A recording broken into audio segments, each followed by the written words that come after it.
Recording in progress.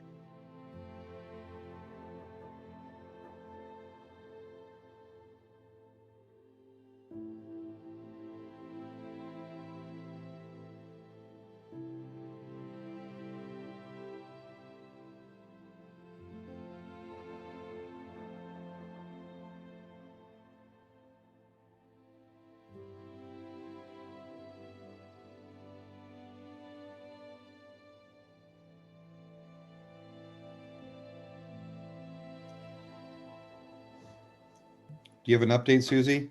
Yes, we've it's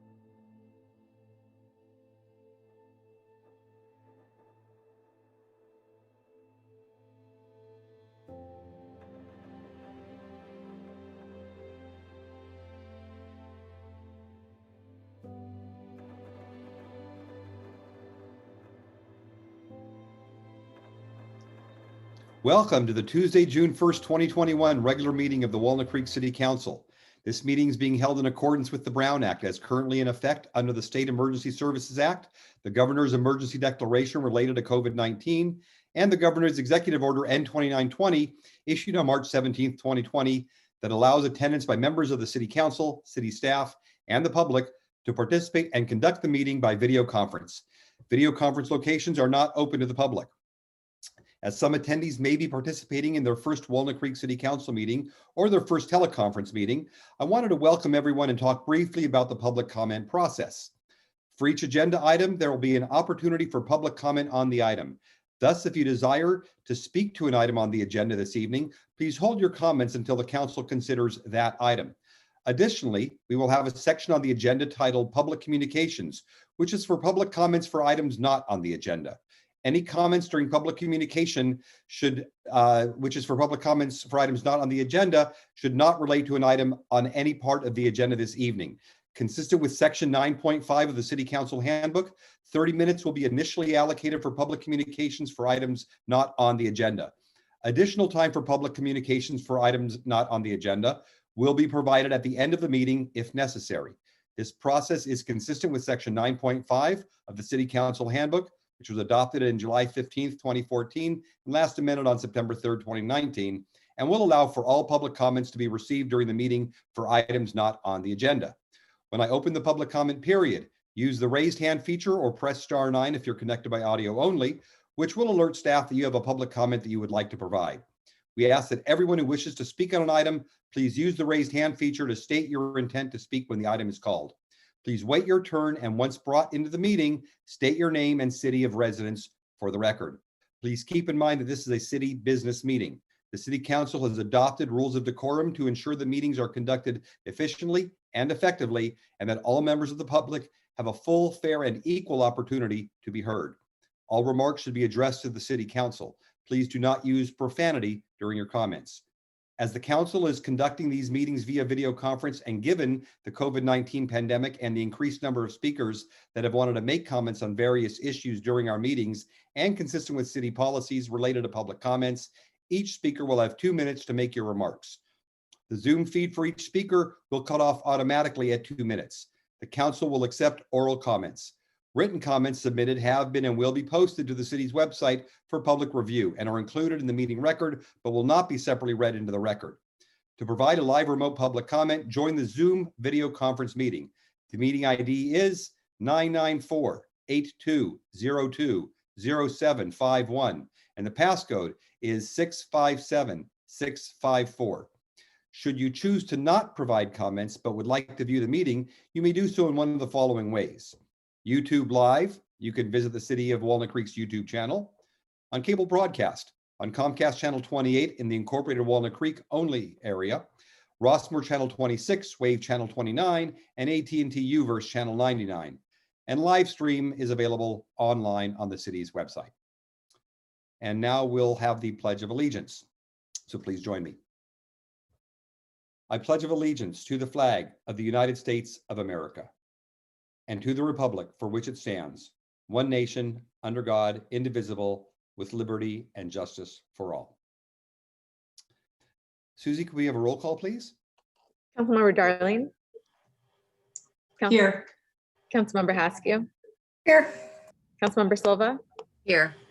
Mayor Pro Tem Francois, Here. and Mayor Wells. Here. All right, first item is a presentation by our own Youth Commission. And I see Hadil on. Hi, Hadil. Will you be giving the presentation? Yes, and I'll be joined by 2 other commissioners tonight. Terrific. Hi, everyone. Hi, hello. Do you need me to go ahead and share screen? Yes. Okay, I'm going to. Okay, got it. Thank you. Okay. Hello, everyone. My name is Hadil, and I am joined here today with Jerlene and Alex. So first, next slide, please. So first, I'm going to talk about what the commission is and what we do for those that are unfamiliar in the audience. So we're made up of 15 youth who work to represent our voice in local government. And despite COVID, we worked on several projects this year and have some that are still in progress. So first, the Youth Commission worked with 11 youth artists, Arts Commissioner Glennis Cowdery, the Bedford Gallery, and public arts staff to create a wayfinding mural to the Duncan Arcade Alley. Next, we organized a community cleanup at Borges Ranch to clean up the trails with community members. We are currently looking to expand youth voices and create more opportunities for youth to get involved with the various commissions. And the social media awareness campaign has been a very long-term project, and Jolene is going to tell us more about that now.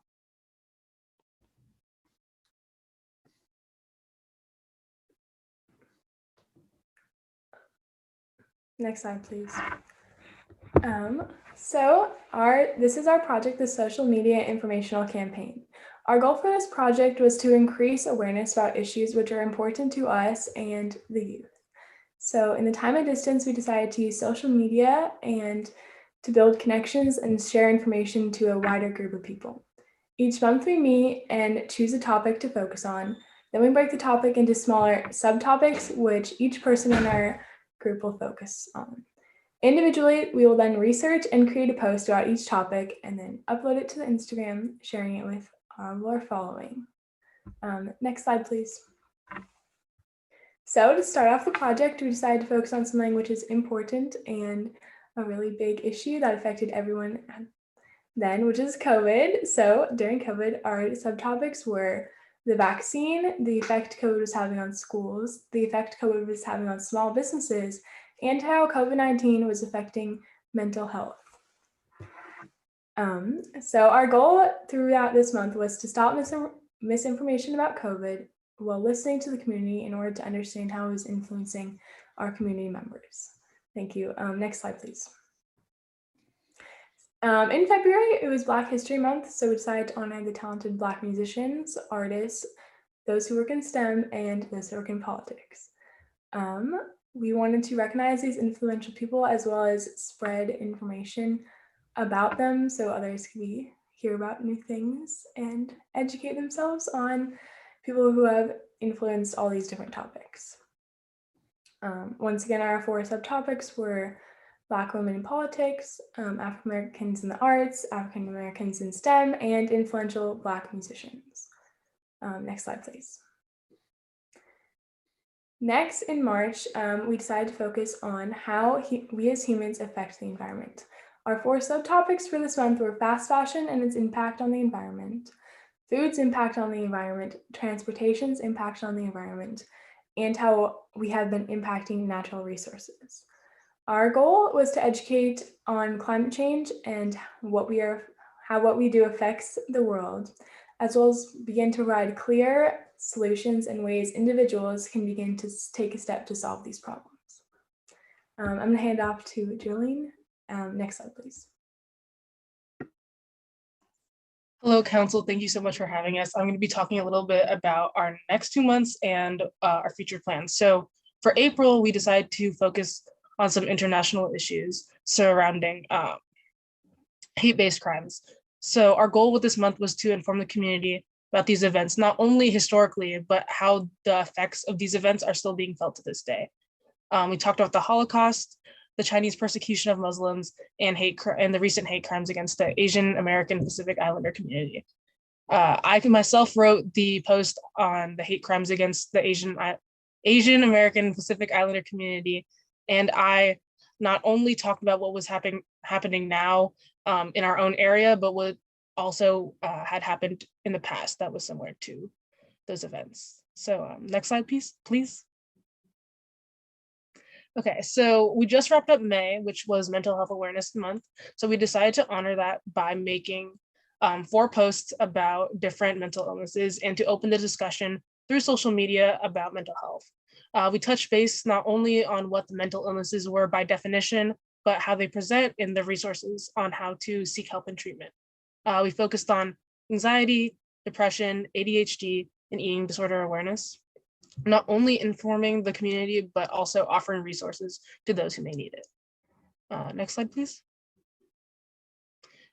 As we embark on June, it is Pride Month. So we plan to make a post about informing about Pride Month and why we celebrate it and the history of it. Next slide, please.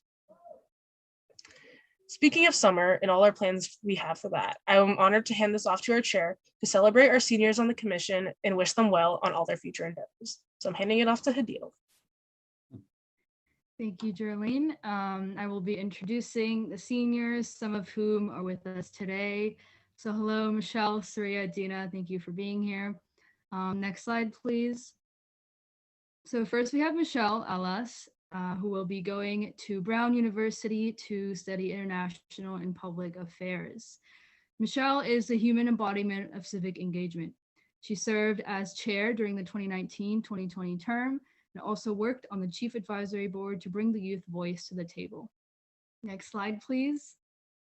So next we have me, and I'll be attending UC Davis to study international relations. So I guess now I get to say, go Aggies.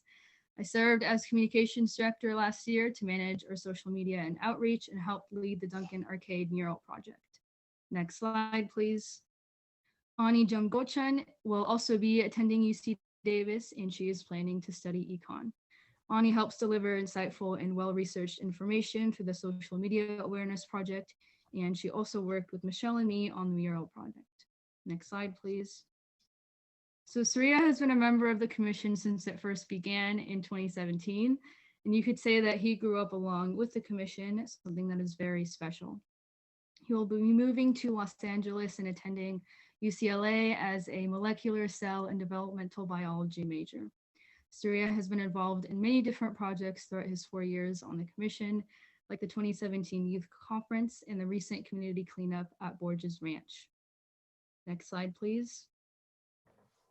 Lastly, we have Dina, who's very passionate about the medical field and will be studying biology in college. Dina, wherever you choose to go on this journey, know that we are very, very proud. Dina has been my vice chair and has also helped lead the Duncan Arcade mural project, as well as the policy project with Michelle and me. So the Youth Leadership Commission has been a very special experience for me and the graduates, and the fact that we've gotten such close friends out of it makes saying goodbye even harder. So we will go off and take the spirit of the YLC, everything we've learned, and every way we've grown along with us. So I get to say, once a commissioner, always a commissioner, and I'm going to hand it back over to Joy. So that concludes our presentation tonight. I just want to extend a formal thank you to all of council for letting us present and for also visiting our commission meetings and always supporting us. We look forward to collaborating with you in the future. Well, thank you so much. You've done so much and been involved at so many different levels. And I feel like, especially with the ones that are seniors, I've worked with you for a few years, and I know that other members of the council have as well. I'm so proud of the work that you've done today. I just know you're going to do great things moving forward. I'm sure the other council members would like to say something. And while I am extremely proud of every college that you're going to, may I just say, go Bruins. So let me go around. Matt, would you like to share anything? Yeah, I would just like to, it really warms my heart to hear from all of you, and I wish all the seniors the very best on the future endeavors. And I want to thank all of you for your civic engagement, for caring about our community, for demonstrating your willingness to roll up your sleeves and do something positive. You've all achieved that, and it's been a pleasure and an honor to work with you, and thank you. Cindy Silva? Thank you. You're going to hear a lot of thanks from all of us on the City Council, but thank you on behalf of the whole community for your work as youth commissioners. You have raised our awareness of the issues that are important to those of your generation and helped our commissions and our advisory committees do a better job. So thank you for that. And I also want to thank you for your work on Community Service Day over a number of years and engaging with the youth on that.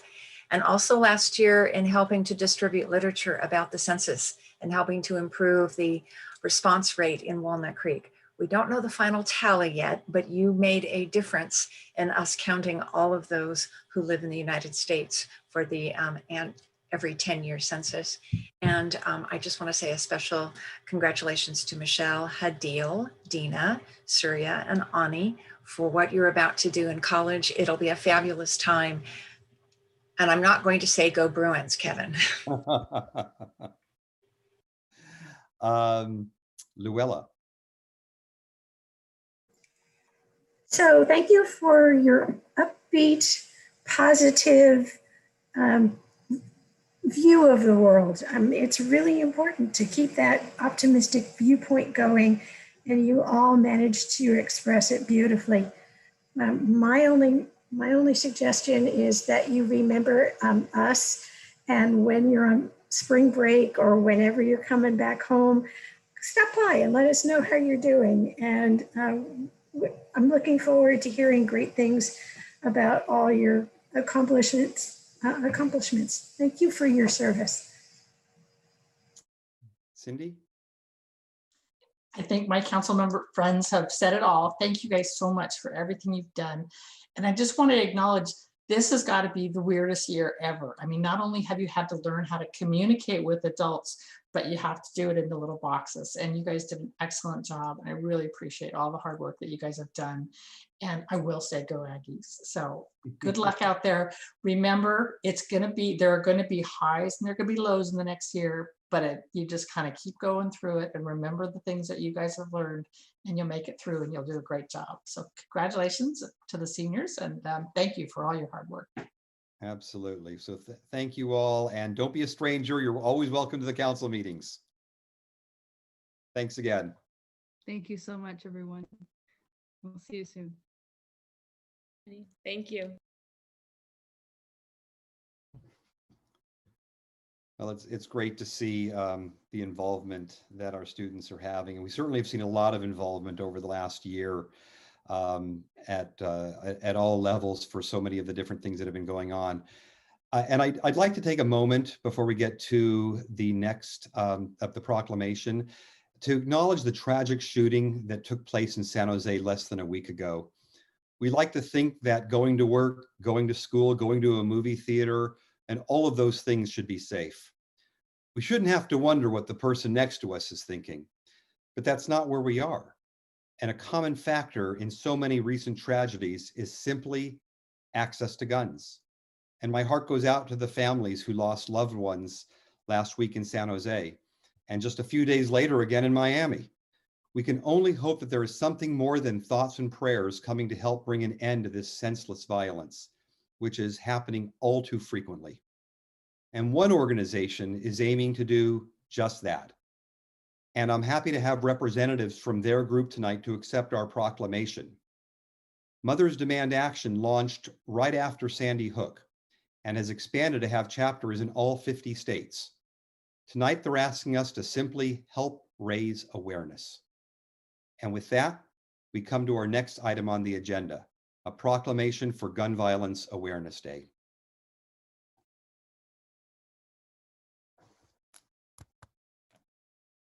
So I'll read this. And as I do, Susie, if we could bring in representative from Moms Demand Action. Whereas every day, more than 100 Americans are killed by gun violence, alongside more than 230 who are shot and wounded. And on average, there are more than 13,000 gun homicides every year. Americans are 25 times more likely to die by gun homicide than people in other high-income countries. And whereas in California, there are nearly 3,000 gun deaths every year, and gun homicides and assaults are concentrated in cities, with more than half of all firearms related gun deaths in the nation occurring in 127 cities. Whereas cities across the nation, including in Walnut Creek, are working to end the senseless violence with evidence-based solutions. Protecting public safety in the communities they serve is the mayor's highest responsibility. Whereas support for the Second Amendment rights of law-abiding citizens goes hand in hand with keeping guns away from people with dangerous histories, mayors and law enforcement officers know their communities best, are the most familiar with local criminal activity and how to address it, and are best positioned to understand how to keep their citizens safe. Whereas gun violence prevention is more important than ever as the COVID-19 pandemic continues to exacerbate gun violence after more than a year of increased gun sales, increased calls to suicide and domestic violence hotlines, and an increase to city gun violence. Whereas in January 2013, Hadia Pendleton was tragically shot and killed at age 15, and on June 4th, 2021, to recognize the 24th birthday of Hadia Pendleton, people across the United States will recognize National Gun Violence Awareness Day and wear orange in tribute to Hadia Pendleton and other victims of gun violence. The idea was inspired by a group of Hadia's friends who asked their classmates to commemorate her life by wearing orange. They chose this color because hunters wear orange to announce themselves to other hunters when out in the woods, and orange is a color that symbolizes the value of human life. Anyone can join this campaign by pledging to wear orange on June 4th, the first Friday in June in 2021, to help raise awareness about gun violence.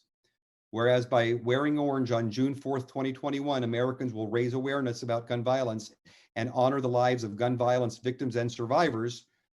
And whereas we renew our commitment to reduce gun violence and pledge to do all we can to keep firearms out of the wrong hands and encourage responsible gun ownership to help keep our children safe.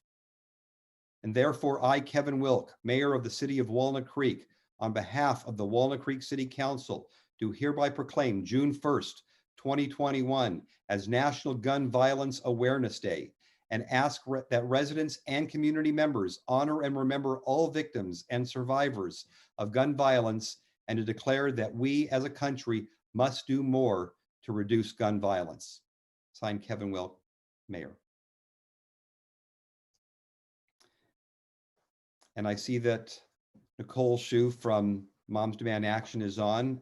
And Nicole, we'd like to present this proclamation to you and on behalf of Moms Demand Action, if you'd like to say a few words.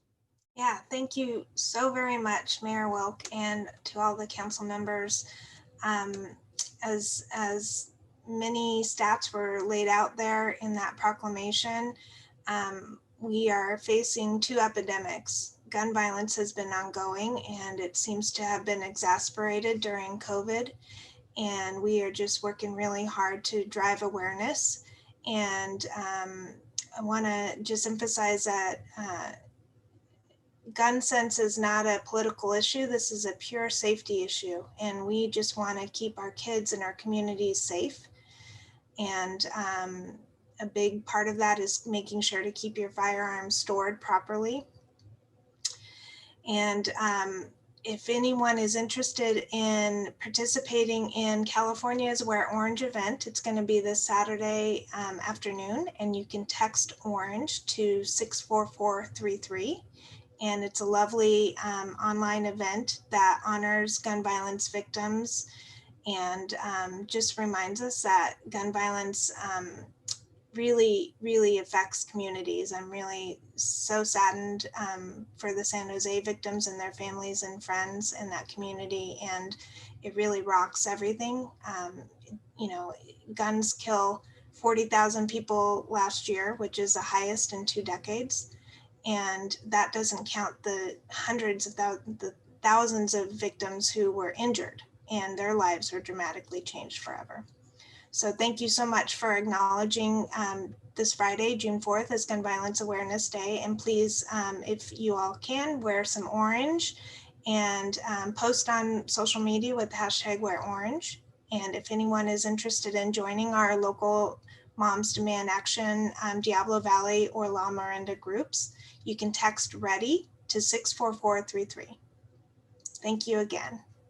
Thank you, Nicole, and thank you for the work that your organization does. Next on the agenda is the consent calendar. Does any council member wish to pull an item for discussion?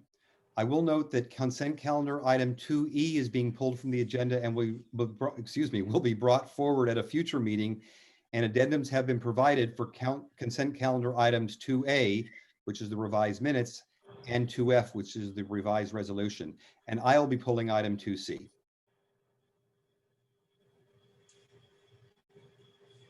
Are there any other? Yes, Cindy. Councilmember Silva. For just some technical questions, I would like to pull items 2G, 2I, 2J, and 2K. Okay. Does that leave any left? Yes, and I'm happy to make, well, you need to ask the public, but I'm happy. Right, I will. Okay, so does any member of the public wish to comment on an item on the consent calendar? Please use the raised hand feature or press *9 if you're connected by audio only. If you would like to provide a public comment. For those who desire to provide public comment on a consent calendar item, please raise your hand now. As a reminder, each speaker will have 2 minutes to make their oral remarks. The Zoom feed for each speaker will cut off automatically at 2 minutes. Written comments submitted have been and will be posted to the city's website for public review and are included in the meeting record, but will not be separately read into the record. And at this time, I'll ask the city clerk if there are any members of the public who would like to provide comments on the consent calendar item only. Mayor, I don't see any hands raised for the consent calendar items. Okay, so seeing no speakers, I'll ask the council if anyone would like to make a motion with regard to the consent calendar for the items that we have not pulled. And I move to approve the following consent calendar items: A as amended, B, D, F as amended, H, L, and M. we have a motion Second. and a second. City clerk, could you please read off the roll? Councilmember Silva, Aye. Councilmember Haskew, Aye. Councilmember Darling, Aye. Mayor Pro Tem Francois, Aye. and Mayor Wilk. Aye. Motion carries. All right, so let's, I'll first pull the item 2C, which is the adoption of resolution declaring the month of June 2021 as LGBTQ Pride Month and directing the staff to fly the rainbow pride flag throughout the month of June 2021 at City Hall. And it's my honor to again recognize Pride Month on behalf of Walnut Creek. In 2019, Walnut Creek became one of the first cities in the county to recognize Pride Month with a resolution and raise the pride flag. Many cities followed our lead, and I'm glad to see this new tradition continuing. Early today, I had the honor of raising the pride flag at City Hall for the month of June and further recognizing and welcoming the LGBTQ community. I don't know if anybody from Lambda is on. If you are, please do raise your hand. And if not, again, it's a pleasure and an honor to recognize Pride Month. Okay, and that's, so I would like to make the motion to approve item 2C. Second. We have a motion and a second. Susie, could you please call the roll? Mayor Wilk, Aye. Councilmember Darling, Aye. Councilmember Haskew, Aye. Councilmember Silva, Aye. Mayor Pro Tem Francois. Aye. Motion carries unanimously. Okay, I will turn the floor over to Councilmember Silva. Thank you very much, Mayor. The first two items are actually, well, three of them are actually related to Public Works and Engineering, and I'm hoping either Steve Waymire or some other representative of Public Works is here so I can ask these questions and get probably simple answers. Waymire. And then I'll make a motion for all three and then go to my other question. If that's all right, Mayor. Okay, sure. Good evening. Good evening. I forgot I saw this background here. Well, let's just make Public Works Week go until, December.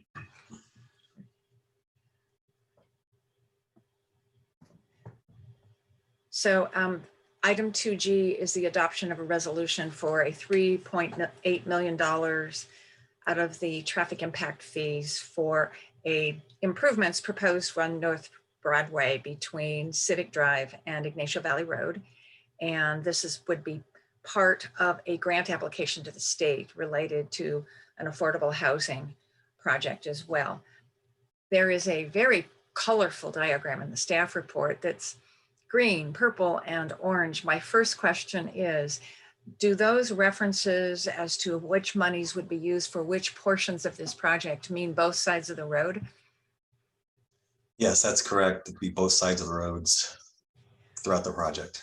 So in the ideal, I need to bring up, I opened the file to look at it. In the ideal, we would get, if we got the money from the state, and also there would be 2 development projects, including one at the Department of Motor Vehicles site, which is actually 3 parcels, I think.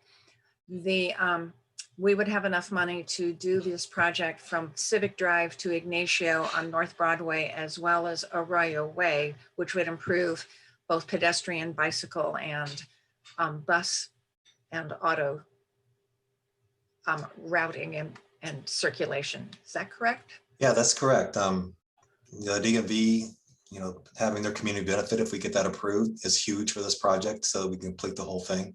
So we met with them today and we're pretty excited about how that could work out. Okay.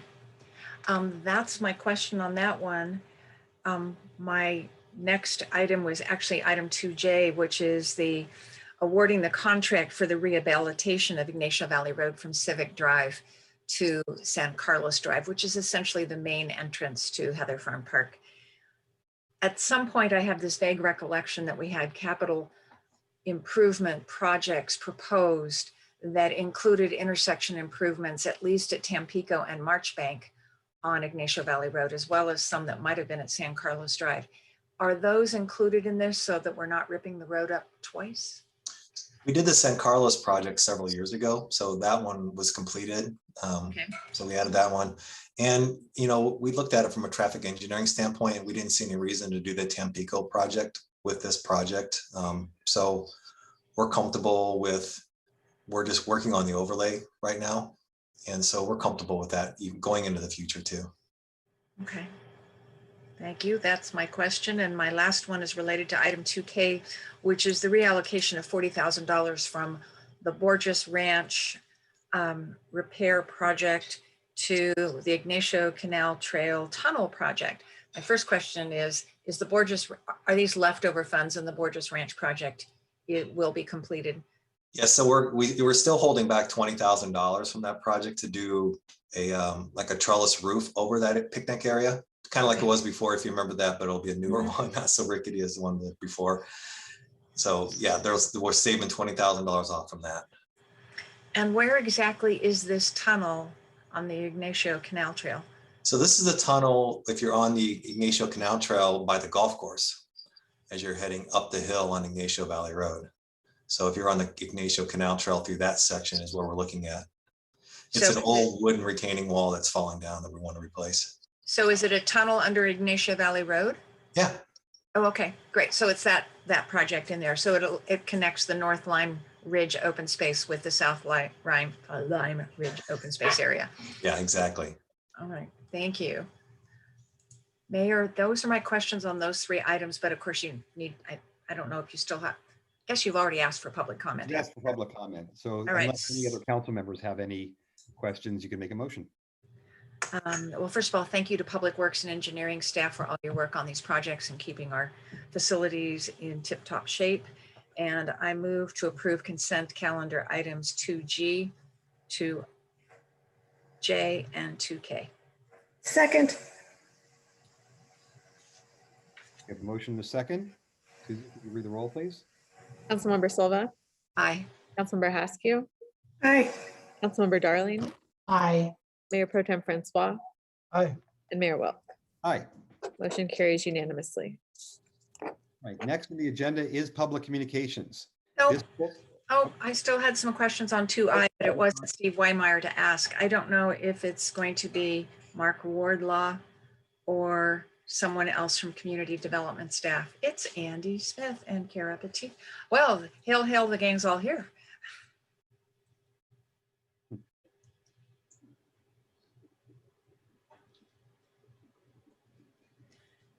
So this item, for those who don't have the agenda in front of them, is to approve a consulting agreement with a design group to actually create template designs for 4 different sizes of ADU, accessory dwelling units, which would thereby make it easier, more streamlined, and less expensive for those in our community to be able to add accessory dwelling units to their property. And I had a few questions, if it's all right. And who's going, am I asking you the questions, Jessica? Somebody raise their hand and say, it's me.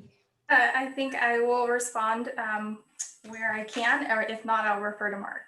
Thank you. Right, thank you very much. And this is very exciting, because, and I'm glad we're using housing funds from the state for this. And I think it's a very great use to help us improve our housing inventory. There's a reference in the contract and the staff report to freestanding. These will be designs for freestanding units. Will these designs not be applicable if freestanding implies I can't attach it to my house? That's correct. These are for the detached units. Okay. There's a reference that these would only be for flat lots. I happen to live in a neighborhood that you also have to raise the foundation level because of potential, it's in a floodplain, and there's some other neighborhoods in the community. Would these still work with just a higher foundation level? In that circumstance, the homeowner could use the design models. There would be some issues with using the actual permit-ready construction level set, which includes the foundation construction details. So there would be some issue there. So I would assume they would need to modify it, but this wasn't accounting for those situations. So maybe a note to the consulting firm that they should somehow make a note that we do have these neighborhoods in the community, and there could be an easy assumption that they don't have to, and that has to be flagged some way. There's a reference in the notes as to whether we use the California Construction Code from 2019, which we have integrated into our building code, or wait for 2022. Do we have any sense of what time frame we are looking at there? Because we all love the new building code so much every 3 years. Yeah, we requested that the consultant work that language in where we can make that decision before the construction level plans were put together, just because of timing. So we're looking at a 15-month track on this, which would take us to, I believe, July 2022. And so that new building code cycle for 2022 would take effect in 2023. So we were looking to make sure that, these can be used for some time before they go out of code compliance. We're not completely sure what the extent of the code changes would be. So if there's a lot, we may have to look into that change. We're just not sure yet, but we're potentially looking at 2022. And the consultant will be monitoring that with? Yes, yeah. And I noted that it said, well, we have to expend these funds under the terms of the grant by June 30th, 2022. Did I read that correctly? I believe it's 2023, so we have a little bit of time. Okay, great. And my last 2 questions. This is for 4 sides in which they do a front elevation and the sides, but when an accessory dwelling unit is built in someone's backyard, oftentimes the front is only seen by the homeowner, and it's one of the sides or the back. And Councilmember Francois or Mayor Pro Tem has one in his neighborhood where it's the back of the unit that the neighborhood is seeing over the fence. Have we had that conversation with the consultant as to that issue? Yeah, so what I think that reference, it might be a little confusing, sorry about that, is these are going to include four-sided designs. So we will have that four-sided design, and we're actually looking at conducting an architectural inventory first, just to make sure we capture the styles of Walnut Creek within the prototype designs.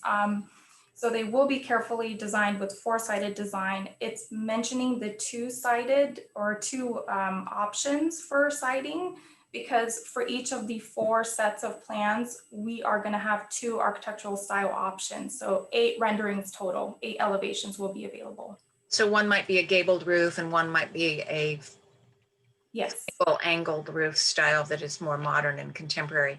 But it also, the notes said that there would be 2 color options and 2 materials options. Doesn't that seem a little less than ideal, given there must be in any paint store 500 colors that people can use?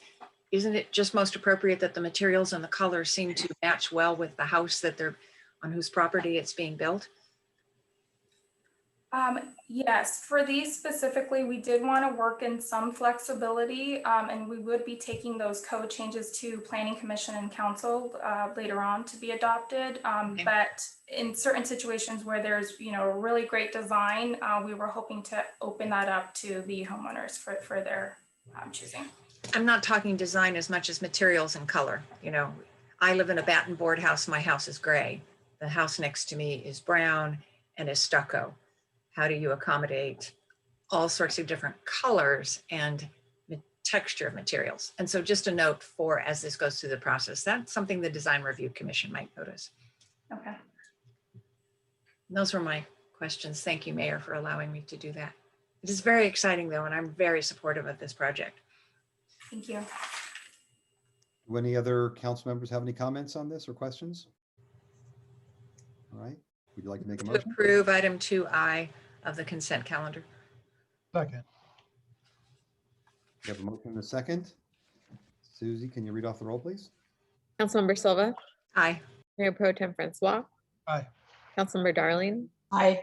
Councilmember Haskell, Aye. and Mayor Wilk. Aye. Motion carries unanimously. Okay. Are we done with the consent calendar? Yes, we are. Okay. Okay, public communications is next. This portion of the meeting is reserved for comment on items not on the agenda. Under the Brown Act, the council cannot act on items raised during public communications, but may respond briefly to statements made or questions posed, request clarification, or refer the item to staff. Consistent with section 9.5 of the City Council Handbook, 30 minutes will be allocated at this time for public communications for items not on the agenda. Additional time for public communications for items not on the agenda will be provided at the end of the meeting if necessary. So this is the time, I'm sorry, this is the time to raise your hand if you have any comments for items not on the agenda, and you will have 2 minutes to make your remarks. The Zoom feed for each speaker will cut off automatically at 2 minutes, and the council will accept oral comments. Written comments submitted have been and will be posted to the city's website for public review and are included in the meeting record, but that will not be separately read into the record. Right now, the time is 6:50, and we will hold public comment until 7:20. And if it needs to extend over, that will be then at the end of the meeting. So Susie, do we have any members of the public? Yes, we have multiple speakers. We'll go ahead and bring in Michelle Sheehan first.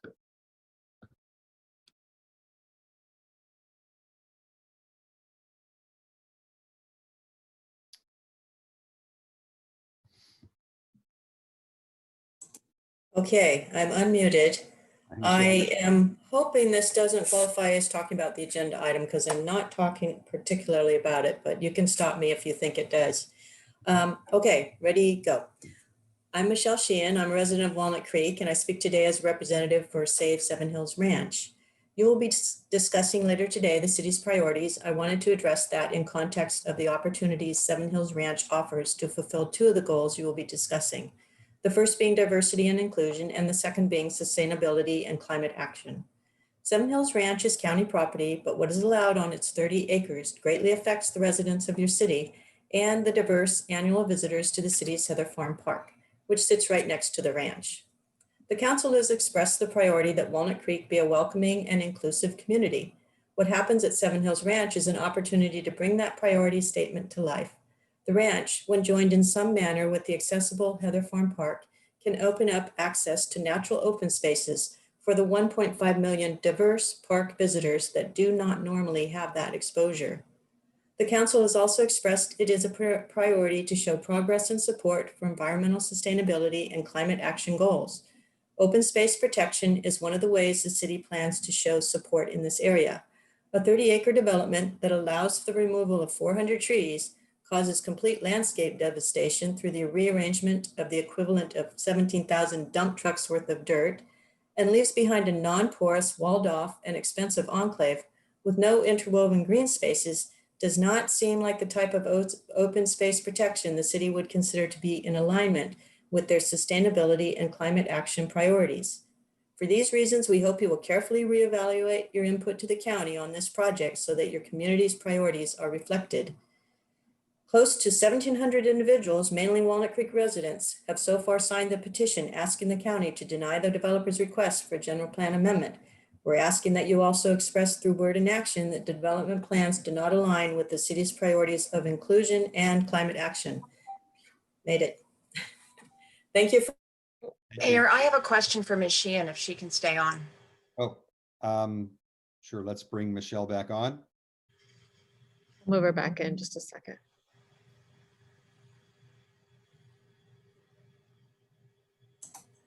Yes.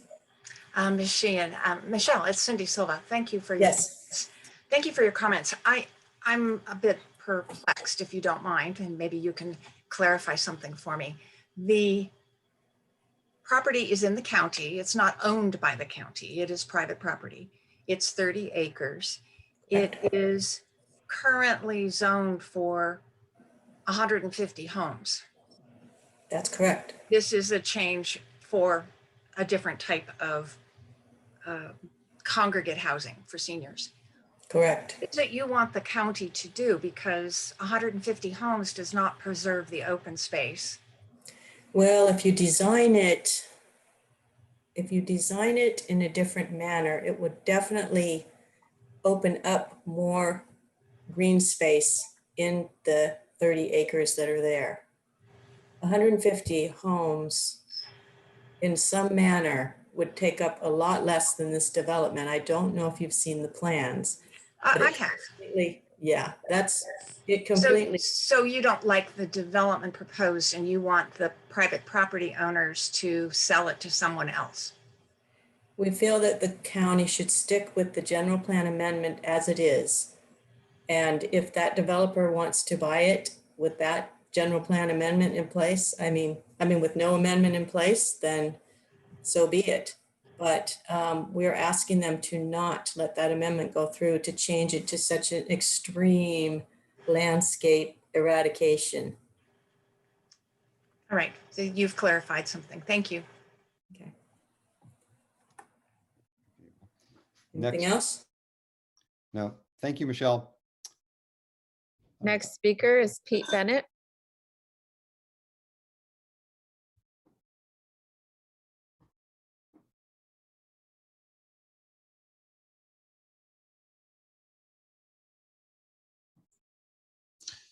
Hello there.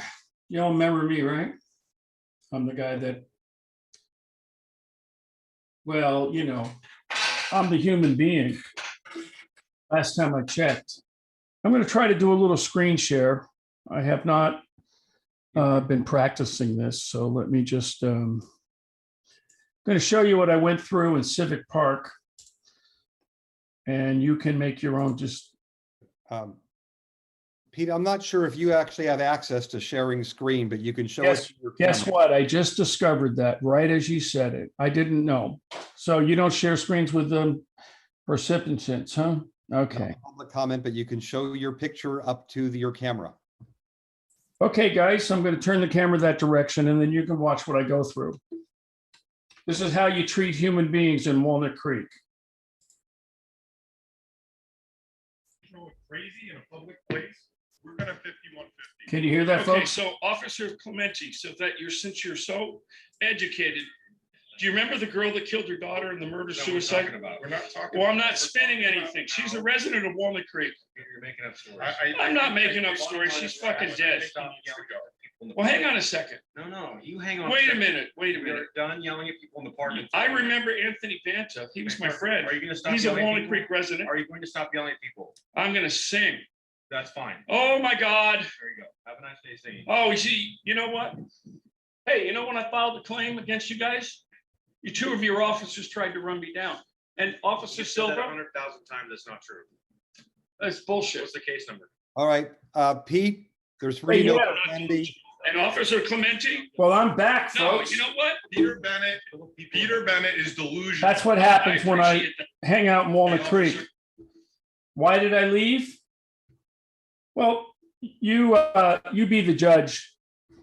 Being arrested, accused of all kinds of derangements, having my property and my assets stolen.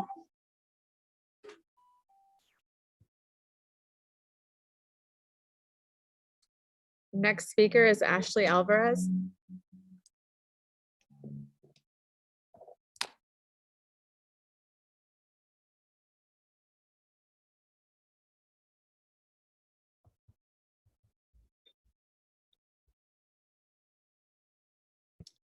Good evening, Mayor Wilk and honorable council members. My name is Ashley Alvarez and I work for Urban Joy, Walnut Creek's first medical cannabis provider.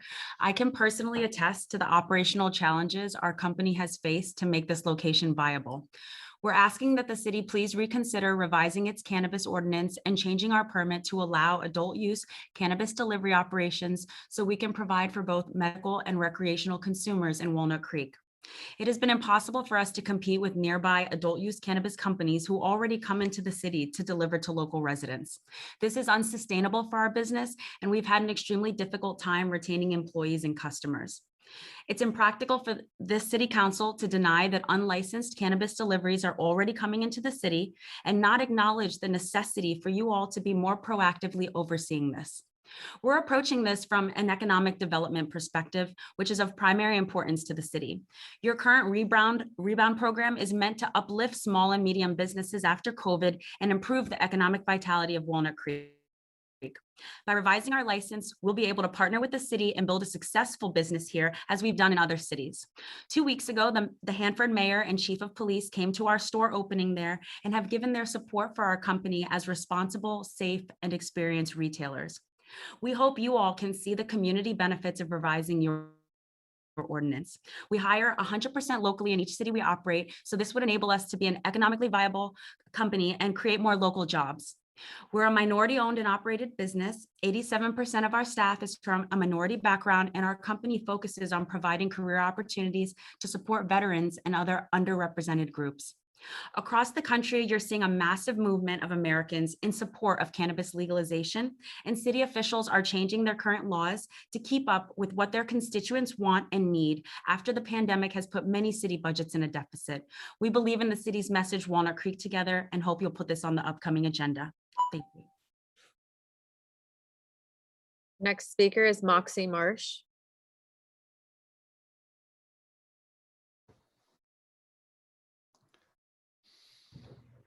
May I be heard? Yes, go ahead. My name is Moxie. I live in Walnut Creek. I'd like to start with a moment of silence.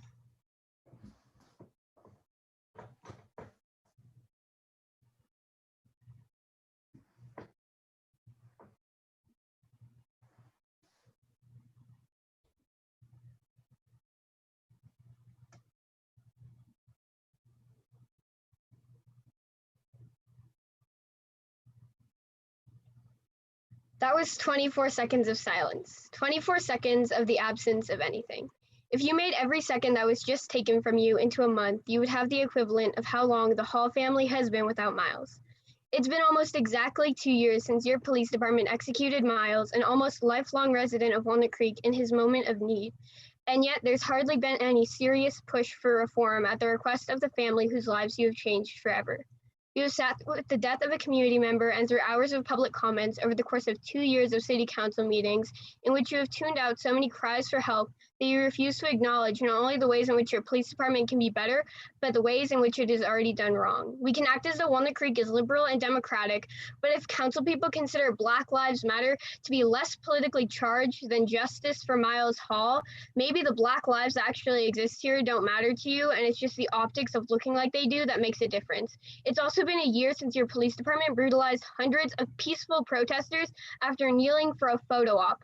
If the only way your police department can respond to the fact they have already killed the spirit of community in Walnut Creek is by digging the knife of brutality deeper, you may have to come to terms with the fact that these police are apathetic to the well-being of Walnut Creek and have done more irreparable damage to the safety of citizens here than any protest ever could. Justice for Miles Hall. I yield my remaining time.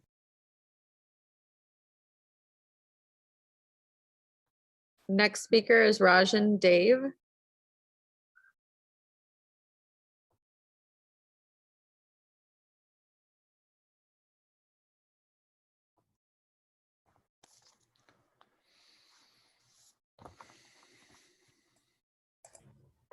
Hello, can you hear me now? Yes, we can. All right. Hello, esteemed council members. Please allow us to reintroduce ourselves. I'm Rajan Dave, and we are Urban Joy, a minority-owned cannabis retail company licensed to operate both retail and delivery cannabis businesses in the state of California.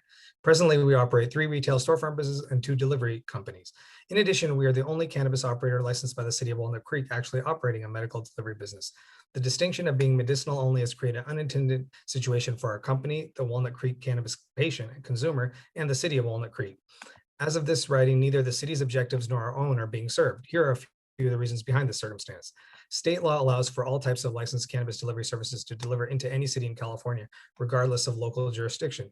This means Walnut Creek is receiving cannabis deliveries from major services provided in Oakland, Vallejo, and Martinez, among others.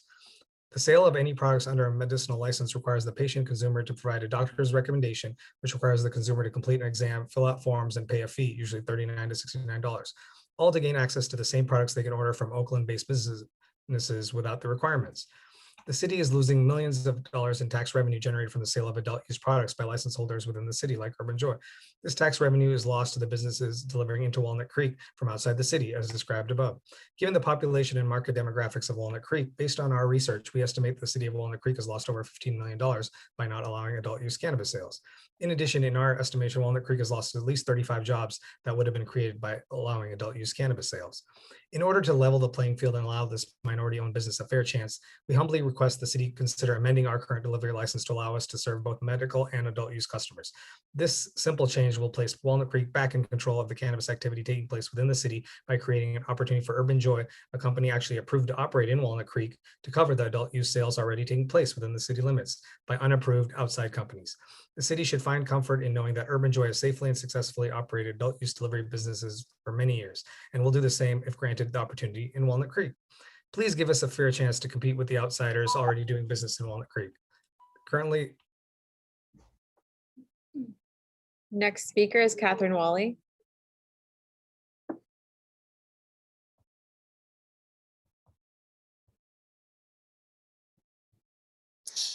Good evening, Council. Can you hear me okay? Yes, we can, Catherine. Great. Good evening, Council. This is Catherine Wally, resident of Walnut Creek. I was recently listening to a discussion on Pod Save the People in which Samson Youngway describes the piecemeal fashion which many U.S. cities have piloted programs to create alternatives to policing for mental health crises and traffic offenses. I'm grateful that Walnut Creek, with fierce advocacy from the community, has taken the lead in our county to pilot one such program, the Miles Hall Wellness Hub. Samson Youngway continues by sharing some news out of Brooklyn Center, the city of Daunte Wright's killing by police, where a recently passed resolution lays a new path forward for their city's police department. What's unique about this resolution is that it proposes a combination of multiple alternatives in one approach in one city. It proposes, 1, creating an alternative approach to traffic enforcement, particularly for non-moving violations. 2, creating alternative responses to mental health issues. And 3, creating a delineation in terms of the power of the police to make arrests, whereby it prohibits making arrests for misdemeanor offenses. Youngway continues, stating that the majority of people who are killed by police nationwide are killed in circumstances that reflect the situations that this resolution is designed and targeted to address. In their discussion, Sinyangwe, DeRay McKesson, and Kaya Henderson temper their excitement for the resolution with the understanding that the devil is always in the details, and that these programs, once actually built, will only be successful to the extent to which they don't replicate or reinforce some of the existing issues within the police department. The degree to which their structures are transparent and accountable, civilian-led, and continue to be inclusive of community voices. Because when you co-create solutions with the community, understanding that the people closest to the problem often have the best solutions, you get the best, most sustainable answers. As we continue to work on our own pilot program and engage in conversations about public safety, I wanted to make sure our community was aware of the Brooklyn Center resolution so that we could add their forthcoming work to our list of models to keep an eye on. Thank you. Next speaker is user BG.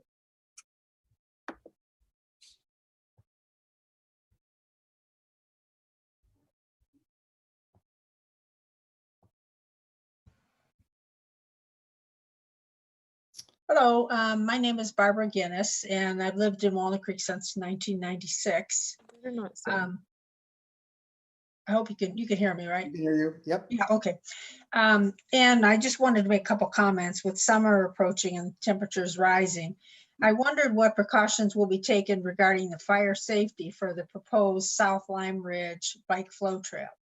The bike flow trail will traverse through dry grasslands above a community of about 205 houses. I heard in the latest pros committee meeting on the issue of fire safety that someone on the commission asked local fire officials if bikes start fires.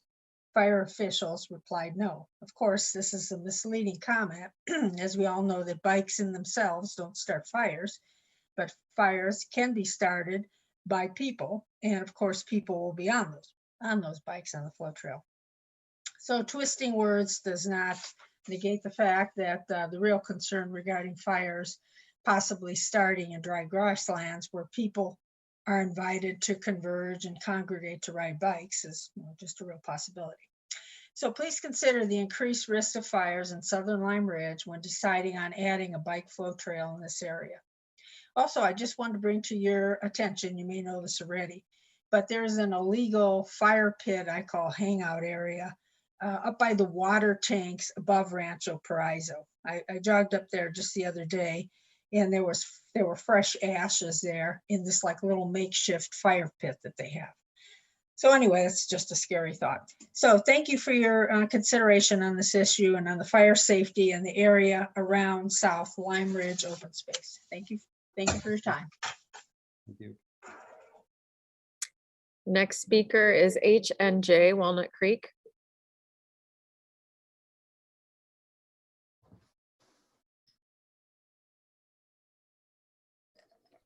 Hi, can everyone hear me okay? Yes, we can. Okay. Hello, Mayor and members of City Council. My name is Verna, and I'm speaking for Urban Joy in reference to economic development. We are proud to be Walnut Creek's first cannabis dispensary. We understand the high standards that the city of Walnut Creek holds itself to, and we are eager to service the citizens of Walnut Creek to the best of our abilities. We want to show Walnut Creek what we are capable of and how much value we can bring in terms of revenue to the city as a business. However, the restriction of being a medical-only dispensary has made it extremely difficult to thrive and succeed. All other dispensaries from surrounding cities are able to legally deliver to the city residents, whereas we have restrictions placed on us as a medical-only dispensary, which requires customers to have a medical card or recommendation in order to be able to purchase their medicinal products. The state of California does not require a medical recommendation in order to purchase cannabis products. Therefore, we are appealing for an amendment to the medical requirement so we can have a fair chance and play the same level playing field as everyone else. We hope to have your support and give us the opportunity to help the city of Walnut Creek economically. Thank you for hearing us out. Thank you, Verna. Next speaker is user Falguni Davi.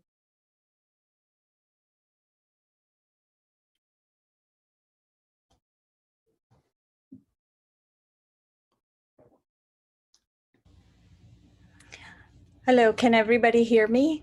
Yes, we can. Hello, Mayor Wilk. Hello, members of the City Council. My name is Falguni, and I represent Urban Joy, Walnut Creek's first and only medical cannabis delivery service. We take great pride in the fact that we are in the city of Walnut Creek. We want to service our citizens, succeed as a local business, and contribute to the economic recovery of Walnut Creek. Unfortunately, we are not able to achieve any of these goals due to the medical recommendation restriction placed upon our business. Any other delivery service outside of Walnut Creek does not have to follow this rule. This has put us at a huge and unfair disadvantage. Every day we lose 40 to 50% of our customers because of this. Every day our customers ask us the same question. Why should they purchase anything from Urban Joy when they can get the same exact product from another delivery without having to go through the unnecessary, time-consuming, and expensive process of getting a medical recommendation? Our city is also losing out on much-needed revenues as all tax revenues go to surrounding cities. We appeal to you to amend the current medical only rule and allow us to service our citizens as well as our city as adult and medical use dispensary. Thank you for listening to us, and we hope to get your support. Thank you, Falguni. Mayor, I don't see any additional hands raised for public comment. Okay, then we'll close the public comment at this time and bring it back to council. I do want a couple of comments and we'll go around the council if they have any questions as well. I do want to say that as regards to cannabis, that's going to be part of our economic development discussion on the priorities update later in the meeting. And I will have some questions for staff in relation to some of the concerns that were brought up by some of the members of Urban Joy. So people that spoke may want to wait for that portion for some of this to be addressed. I also will just briefly say that one of the speakers talked about how Walnut Creek has done nothing over the past couple of years since the tragic death of Miles Hall. That could not be further from the truth. As has been stated multiple times, including the very last meeting, we have done numerous amount of involved activities and taken leadership positions on mental health as well as state bills. And so I'm not going to go into all of that again, but I just wanted to mention for those that perhaps have not been at meetings over the last couple of years, Walnut Creek has done very much in response to the death of Miles Hall. All right, let me ask if any council members have any comments or questions based upon what we heard at public comments. Mayor Pro Tem Francois. Thank you, Mayor. Just a question or a direction to staff to please investigate the fire pit that Ms. Guinness referenced above Rancho Paraiso and make sure that that is taken care of as quickly as possible.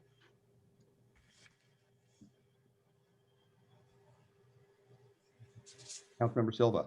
I noted the same thing, and I think it would be very good for us to understand whether this is kids or who they think is actually building a fire in the open space. I believe one of the most significant fires we had in the open space about 12 years ago was actually started by 8th grade students on the last day of school. So oftentimes knowing the source helps prevent it in the future.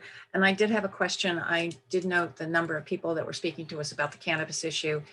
I assume, yes, I see that we are going to be speaking about it, but I assume their comments will be noted and we're not going to open public comment for them to repeat themselves. No, their comments have been noted. We will be talking about general priorities at that point. Great, thank you. Okay, so this brings us to council member and staff announcements, reports on activities or requests. Do we have any closed session announcements? Mr. Mayor, there were no reportable actions from closed session this evening. All right, thank you. City manager report? I do not have an update this evening, Mayor. Okay, and then city council member reports on AB 1234 activities, council member assignments and various activities and upcoming events. Who would like to go first? All those hands raised. Oh, Councilmember Haskew is the winner. In a race of one. I attended Contra Costa Transportation Authority's meeting on the 19th of May, whereupon the commission voted to restructure their bonding so that their financing could be more predictable. We had some kind of swap thing going, and we're hoping not only will it be more predictable, but it will also be less expensive. We reviewed some of the agreements to advance the initial phases of developing autonomous vehicles to be used first and last miles, and then maybe even on Highway 680. On the 27th, most of us were at the League meeting with the House of Representatives, Mark DeSaulnier, Mike Thompson, and McNerney. Yeah, and it was all fascinating. But I raced off afterwards because I was the last of the council to talk to the commission one-on-one, and they are just, let me say it again, they are just delightful young people, and we are so glad we have them in our community. I also want to thank the mayor for a moving Memorial Day ceremony yesterday. Very, very thoughtful, and I appreciate your efforts. And I frankly think the band outdid themselves. I think that's the best they've ever played in any of it. They play well all the time, but I thought they were exceptional last time. Done. Thank you. Let's move on to Councilmember Darling. Okay, it was a pretty short 2-week interval in between this and the last meeting because I was on vacation for most of it. I did go to the MCE board meeting and represent the city there. We passed a racial equity commitment to advancing racial equity resolution, which was really the first time that that board had ever done that, and I was proud to vote for that.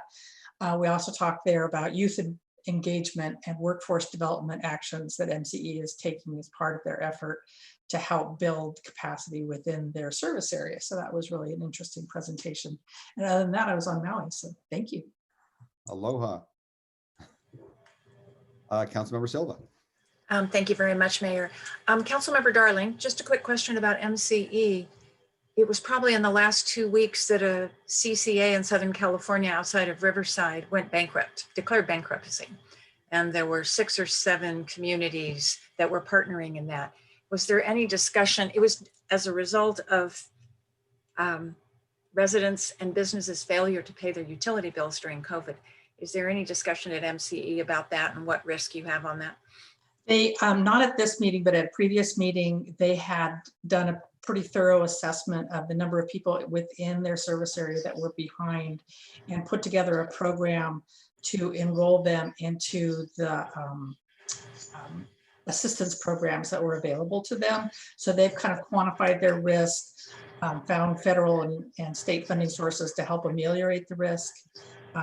And I think they're feeling that they are fairly robust. I mean, it was a big hit, and part of it they are going to take, but they've assessed the risk and they're feeling comfortable that they're not going to find themselves in the same position.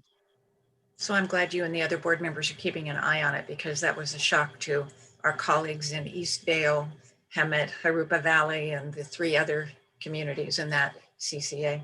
Yeah, MCE is big, and it's one of the first that has a long track record of managing their money carefully. I'm going to start my report with 3 quick announcements. The Walnut Creek Historical Society will be sponsoring a classic Ford car show this Sunday, June 6th from 10 to 3 at Shadelands Ranch. It sounds like it will be great fun. And it's outdoors. So I think obviously it's outdoors. They are not pulling the classic Fords into the ranch house, but it sounds like it would be fun. The Trinity Center and Ruth Bancroft Garden are having their annual galas a week from this Friday night, June 11th, and tickets are available for either or both online. So I hope people will attend. The Chamber board meeting in May was the first meeting at which Bob Linscheid, the new president and CEO, was at the meeting as the new president and CEO. It's it's a new world, and they're looking at some very significant strategic priorities to really engage the business community, figure out what the business community needs, with the premise that if the business community is doing well, the whole community is doing well. And I think it's a laudable goal. The Convention and Visitors Bureau has begun the launch of its new logo and brand. And I think it would be really delightful if we asked the Convention and Visitor Bureau to come make a quick presentation about it at the onset of maybe the mid-July meeting. It would be great. It's exciting. At the Solid Waste Authority meeting last week, we focused on 4 students, high school students who are recipients of scholarships because of their work in recycling at their local high schools. Unfortunately, this year there were none from either Northgate or Las Lomas High School, but we did celebrate their work and wish them well on their way to college. As Cindy Darling and I are on the ad hoc committee for the Walnut Creek Toyota project, we've had 2 meetings with representatives in the last 2 weeks, one or both of which you were doing from Maui. We were all very envious. And they're really in the process of the scoping for the environmental, the notice of preparation, and back and forth discussion on some potential items that should be included in the development agreement. Last week, I was represented Contra Costa County at the May meeting of the Association of Bay Area Governments, and it was announced that the Housing and Community Development Department for the state has approved the Regional Housing Needs Allocation methodology for ABAG. What that means is that they're finalizing the methodology with 5,800 units roughly for Walnut Creek, basically the largest number in Contra Costa County, and the appeals process was reviewed and approved. There are only some very specific issues you can appeal on, but if it goes like it did in the Southern California Association of Governments, which has 188 cities, they had over 50 appeals, and it was 50 hours worth of appeals hearings. And so it could be, we have 103 cities, 102 cities, and 9 counties. So we could have something in the order of 35 to 40 appeals, depending on what happens. So we need to keep an eye on that. And I would mention that on Thursday, speaking of housing, the Institute of Local Government is sponsoring a webinar at 2 p.m. on housing and development. And I will be one of 3 panelists on ways communities can work toward the housing goals that we have and meet our housing needs. One of the presenters or panel members is a planner for the Southern California Association of Governments, and the other is a supervisor from El Dorado County. So you have a bit of Bay Area, Southern California, as well as coastal and rural, or urban and rural. And lastly, I would mention, I think we all received a letter last week from the president of the Library Foundation questioning the inconsistency in the cost per hour for library hours. And I would really appreciate if we could direct staff to investigate that, because when a renta is paying effectively 40% of what we pay, and their library is 40% larger than ours, I think something needs to be at least addressed. And the inconsistency is pretty much across the board. And so it's an opportunity to really make sure that we are paying for the services that we're receiving. Thank you very much. Thank you. Mayor Pro Tem Francois. Well, it'll be hard to top that, but I did attend a few meetings in the last 2 weeks, including a joint meeting of the mayors and the Mount Diablo Unified School District. I will let the mayor give the update on that item. The city manager attended as well. I'm a member of the legislative committee along with the mayor, and we took positions on a variety of bills circulating in the legislature, including a support position on SB 619, AB 361, and AB 787. Those bills respectively allow for a little additional flexibility and leniency in implementation of the new organic waste recycling law, allow for virtual participation in public meetings during a declared state of emergency. And one that I'm particularly excited about, as is our housing manager, is they will allow, AB 787 would allow a city to count units that are converted from market rate to affordable housing as part of their RHNA or regional housing needs assessment numbers. We also took an opposed position on SB 6, which would allow housing in areas that are zoned office and commercial. They have to be vacant, but those are areas that are zoned, not zoned residential, but office and commercial. And this council had taken a position, which I supported when I was on the planning commission, to preserve our commercial lands and allow for residential and residential zoned areas. We also took a opposed position on SB 556, which is similar to federal regulatory law that essentially takes away local control and power to regulate small wireless facilities on city streetlights and traffic lights, and imposes a mandatory amount of fees that a city can impose, which don't necessarily reflect the amount of money that a city spends processing the application. So we oppose both of those.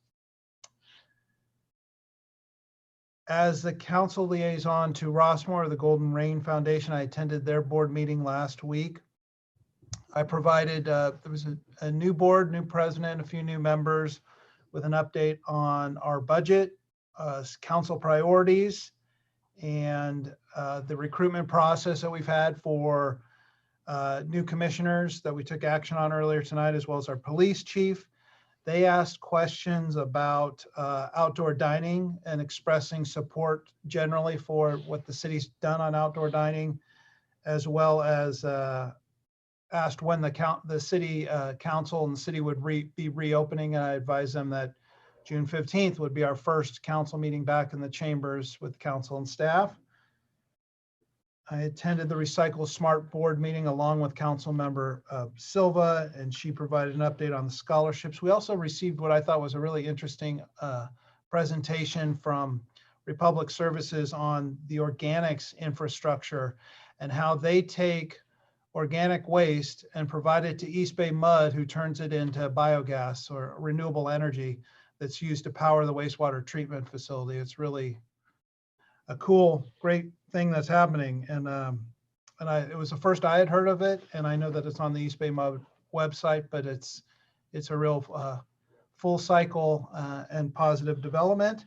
Then I just wanted to wrap up with I also made a trip, not to Maui, but to Santa Barbara this weekend, and observed a couple of things there that I thought were interesting, including that city had blocked off a portion of their main retail avenue, State Street.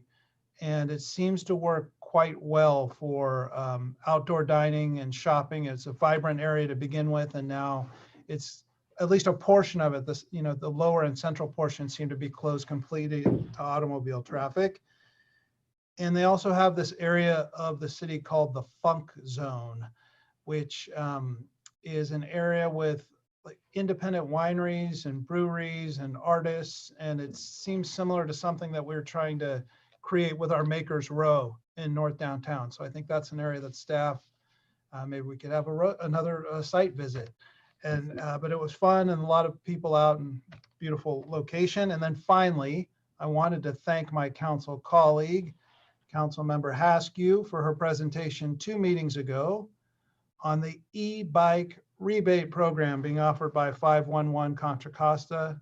The e-bike was delivered today. My rebate is in process. My 17-year-old son, Andrew, is assembling the e-bike as we speak. And I looked at the 511 e-bike rebate website. It looks like there are at least 4 additional rebates of $150 available for Walnut Creek and surrounding cities. So I would encourage all of you who are on the fence to get out there and buy your e-bike and get your rebate. Thank you. Thank you, Mayor Pro Tem. So as Matt had mentioned, we did have a Mount Diablo School District meeting with the mayors and vice mayors from the district And interestingly, there's an education commission in some cities, whereas each commissioner gets a Mount Diablo school assigned to them and gets to know the principal and the PTA president. So I'm sorry, each of the commissioners. So something interesting to consider, I think, for a discussion at our Public Education Committee, if there could be maybe a little bit more one-on-one attention or information of how we can get better relationships with some of the individual schools. The schools will be fully open at the Mount Diablo School District on August 12th. All-day program will be offered to all students, assuming there will not be a 6-foot rule. And Teachers Union President is on board with this. They're not planning on a separate distance learning program, but independent study will be offered with expectation that more may take advantage of this. There is a discussion of a short-term option having distance learning for the elementary students who aren't yet vaccinated or even can't be vaccinated, but that's not been finalized and would need to be funded by the state. So more on that portion, but expect fully open schools August 12th for MDUSD. At the County Connection Board meeting that I sit on, we are working with all agencies right now to ramp up full productivity again based on consumer need. The challenge, of course, as we know, is that people are feeling comfortable at this point in being home and staying in their cars and not feeling as comfortable on public transit due to their health safety. So lots of messaging going out through PR now and showing how thoroughly and frequently the various vehicles are sanitized. We're doing that with County Connection. And as I'm sure Luella can attest, this is happening in public transit agencies across the region. As offices reopen throughout the Bay Area, we expect that ridership is going to increase along the way, but probably not be at pre-pandemic levels again until later in 2022. We heard regarding the league meeting that we had with Congress members. I won't go into that again. And Councilmember Haskew touched on the Memorial Day ceremony yesterday, recognizing our fallen military men and women. Thank you for your comments. Speakers included a Korean War veteran who just happened to be related to me as my father, as well as a Reverend Diane McDaniel, the niece of a survivor who spoke about the World War II Port Chicago disaster, a true tragic event in our history that has been all but forgotten. And there's a memorial of the Port Chicago Naval Magazine run by the National Park Service as well. It's currently closed, but it'll be open in July. So check their website for details. And I encourage, if you're interested or just take even a quick look at Walnut Creek TV and check out the ceremony yesterday. If you don't want to watch the whole thing, definitely check out the speakers. They spoke for about 6-7 minutes, really valuable and so important. And those are my comments. So we are now at 7:35. Mayor, if I could just briefly, I just wanted to respond to a couple comments from council briefly. Sure. A couple of you asked about if staff could look into the reference from one of the speakers about a potential fire pit in Lime Ridge. Just wanted to let you know that staff is very well aware of that, has been monitoring it, and has been in coordination with PD to apprehend folks should there be any illegal activity in that area, including any illicit fires, obviously, during high fire season. So that is already in the works. And then Councilmember Silva regarding the library and variation by city in terms of costs, staff is meeting with the library this week to discuss that very issue. Perhaps the librarian for the county might like to come talk to City Council and explain it, because those numbers were only inadvertently acquired because people council members started talking to each other. And I think those other cities would like clarification as well. We'll start with ours first, and then cities later. Yeah. Are we still operating under the deadline that they instituted, or because we're past, was it May 27th when we had to commit to our hours, or are they at least embarrassed enough to give us additional time before we sign on the dotted line? At this point, we had to commit to the hours. That's what they need for staffing. You know, the dollar amount, if we found some type of inaccuracy or anomaly that should be adjusted, we could negotiate the dollar amount. But in terms of if we would like to have the additional open hours effective July 1st, they needed the notice by the end of May that we were committing to that. So we did send along that commitment based upon the council's actions during the last meeting, with the note that we wanted to have further discussions about these costs. That was it for me, Mayor. Thank you. Any other council comments? Okay. It's 7:35, a little bit after. We've been at this on our council meetings session since 3 o'clock. So why don't we take a break until 7:50? So that's 14 minutes. And we'll see you back then.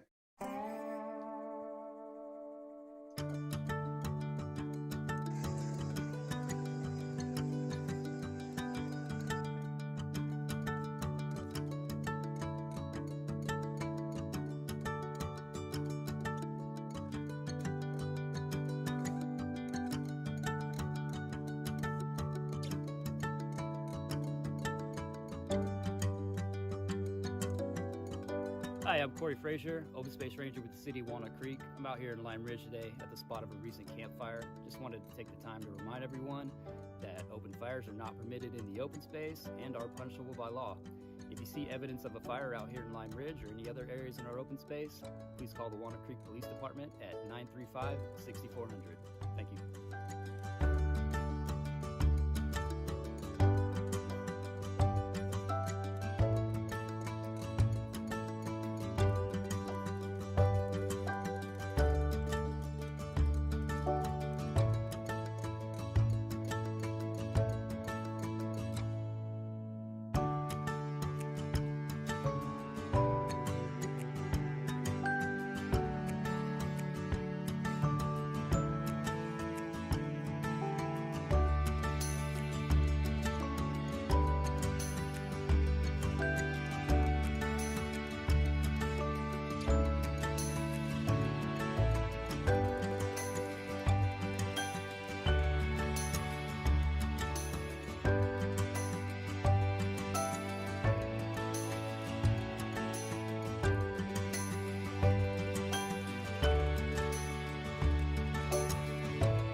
Hi, I'm Corey Frazier, Open Space Ranger with the City of Walnut Creek. I'm out here in Lime Ridge today at the spot of a recent campfire. Just wanted to take the time to remind everyone that open fires are not permitted in the open space and are punishable by law.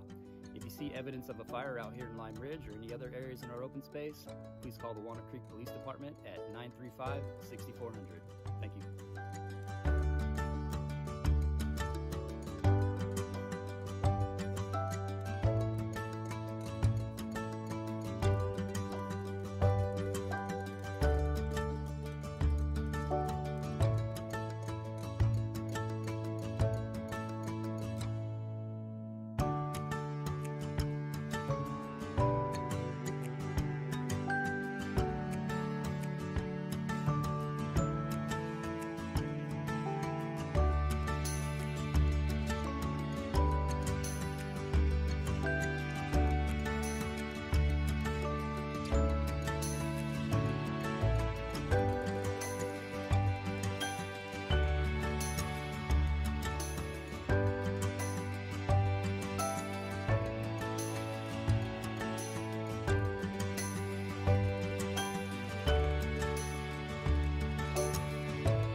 All right, and we're back. Our consideration item for the night and the next agenda item is the City Council 2021 to 2022 Priorities Work Plan Update. And we identified 5 strategic priorities for the city for the next 2 calendar years. And I'll turn it over to staff to start on the report. And I think the best way to do this is let's talk about each of the priorities. The council members will have comments along the way after the priority update. And then at the very end of all 5, we'll open it up for public communication on that and then bring it up to back to council. Hey, Dan Buckshire, City Manager. I'm going to kick things off tonight. As your council is aware, your practice is to set priorities every 2 years for those 2 calendar years. You did just that in March, just a few months ago, and this is the first of our updates that we intend to do quarterly. This one carries a little more weight, if you will, because we are outlining the scope and the higher level schedule and process and key considerations for each of the 5 priorities to solicit your council's feedback and input.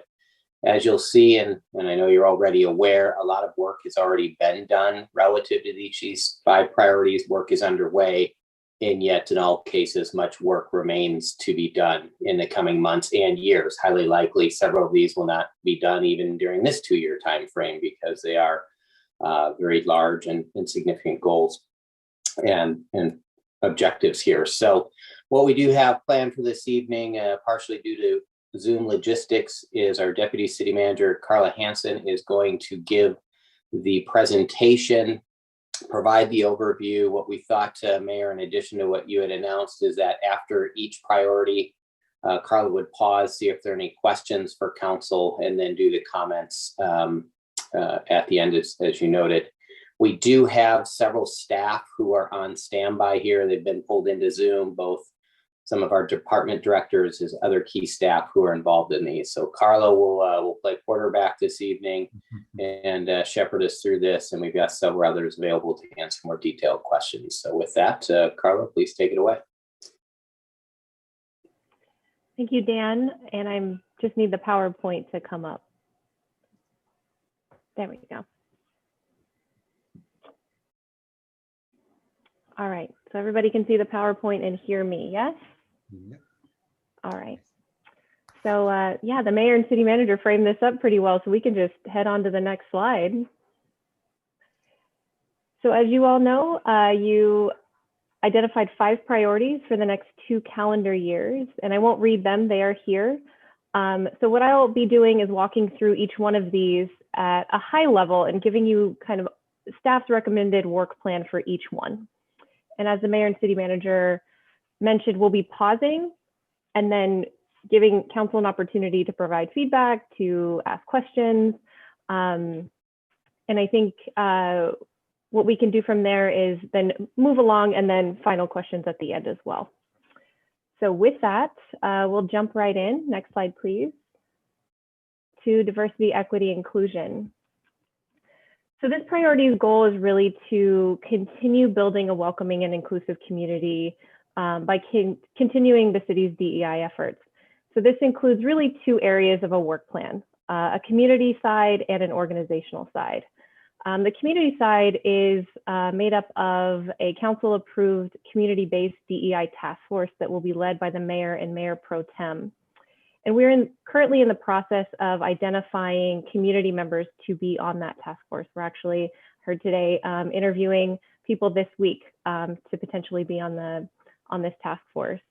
We're also hiring a consultant to facilitate the task force meetings, and it's anticipated that the first task force meeting will be in late summer. And then on the organizational side, we do have city staff training in the process of being developed. So this is DEI and implicit bias training for all city staff, including the city council. So we are hiring a consultant to provide this training, and we're aiming for this summer to do that. And we're also kicking off an internal working group to review policies and procedures, and ultimately make some recommendations to our community-based task force on some changes that will ultimately make our organization more inclusive. So that is the summary of this priority. I will pause there for any questions, comments.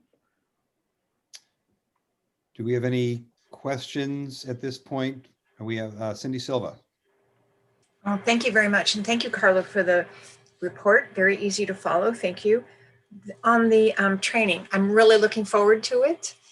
Does it, in addition to the city council, can I safely assume that our commissioners are also included in this?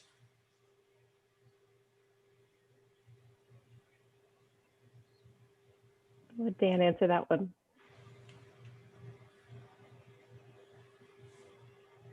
There we go. Yes, I think that is a safe assumption. So we will work through those details. Yes. Thank you. Looking forward to it. And our session would be public facing, because we can't be together in closed session. So, I mean, it's not yeah, that detail I'm not sure, or if we would break council into a couple of different groups. I don't know that we're that far along in the logistics yet. All right, that was my question. Thank you. Okay. Yes, Cindy Darling. Okay, thanks, Carla. This is going to be a very interesting process. One of the things I was wondering, I've been asked by a member of the community, the original listening sessions had a group of recommendations in it. And the assumption is that those are going to go into the DEI task force, and that under this priority, there may be some things coming out of the DEI task force that are other implementation actions. Is that kind of implicit in the way this is laid out? You're correct. And for folks who may not know, the city did hold a number of listening sessions last fall, November and December. And out of those came a number of recommendations, of which were presented to council in January of this year. And yes, you're correct. Those recommendations will help inform some of the actions that the community-based DEI task force will be taking. And so we should considering, I should say. Yeah. So we'll look forward to hearing from the DEI task force as they get underway on what other things they're recommending that we consider to address as priority. Correct. Great, thanks. All right, that's the questions. And just to remind any of the attendees, we'll be doing questions from the council for each of the priorities before we do move to public comments on this, because I do see some hands. Okay, so I guess that's the first priority. Okay, 4 more to go. Next slide, please. So the next priority is economic development and COVID recovery. And really this priority is based on our, we need to relook at what we're doing economic development wise and our strategic plan, and just on a number of things based on our pandemic experience. We learned a lot of things over the last year and a half, and those things will help inform where we go in the future. So this priority is really broken down into 4 different areas: economic development, downtown support and management, blueprint and development services, and then short-term rentals and cannabis. So I'm going to walk through each of these at a high level and then take questions at the end. Next slide, please. So there's really 5 major areas in the economic development work plan. The first one really is to develop a retail strategy to address the changing nature of retail that we're going through currently. And so phase 1 will be looking at re-tenanting our existing vacancies and quick changes that can be made to improve Walnut Creek's competitive advantage. And then the next 2 are really revisiting our economic development strategic plan. And once that is updated, revised based on new things that we've learned over the last 2 years or year and a half, revising that strategic plan's implementation plan. This also will be looking at some metrics to understand, how do we know if we're doing well? How do we know if we are meeting the standards? So this is revisiting our indicators and performance analytics on the economic development front, and making those public in a shareable dashboard. It's also, staff is planning to facilitate a fiber and community connectivity needs assessment with business leaders to really understand the potential of how fiber optics could make Walnut Creek a little bit more competitive in the market. So that is the economic development kind of 5 areas of the work plan. Next slide, please. So this all should be very familiar to you. You just heard about Downtown Next, which is really a start of a discussion that aims to vet ideas and lessons learned from the past year and a half for a path forward to downtown. So council heard kind of a first look at Downtown Next in May and provided staff with direction. And so staff will be returning with options for council to consider in October, along with an outdoor dining policy. Next slide, please.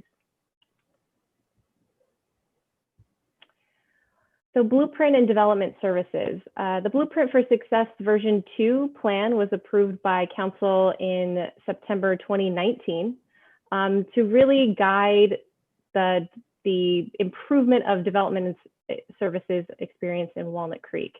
So this effort was put on hold due to the pandemic.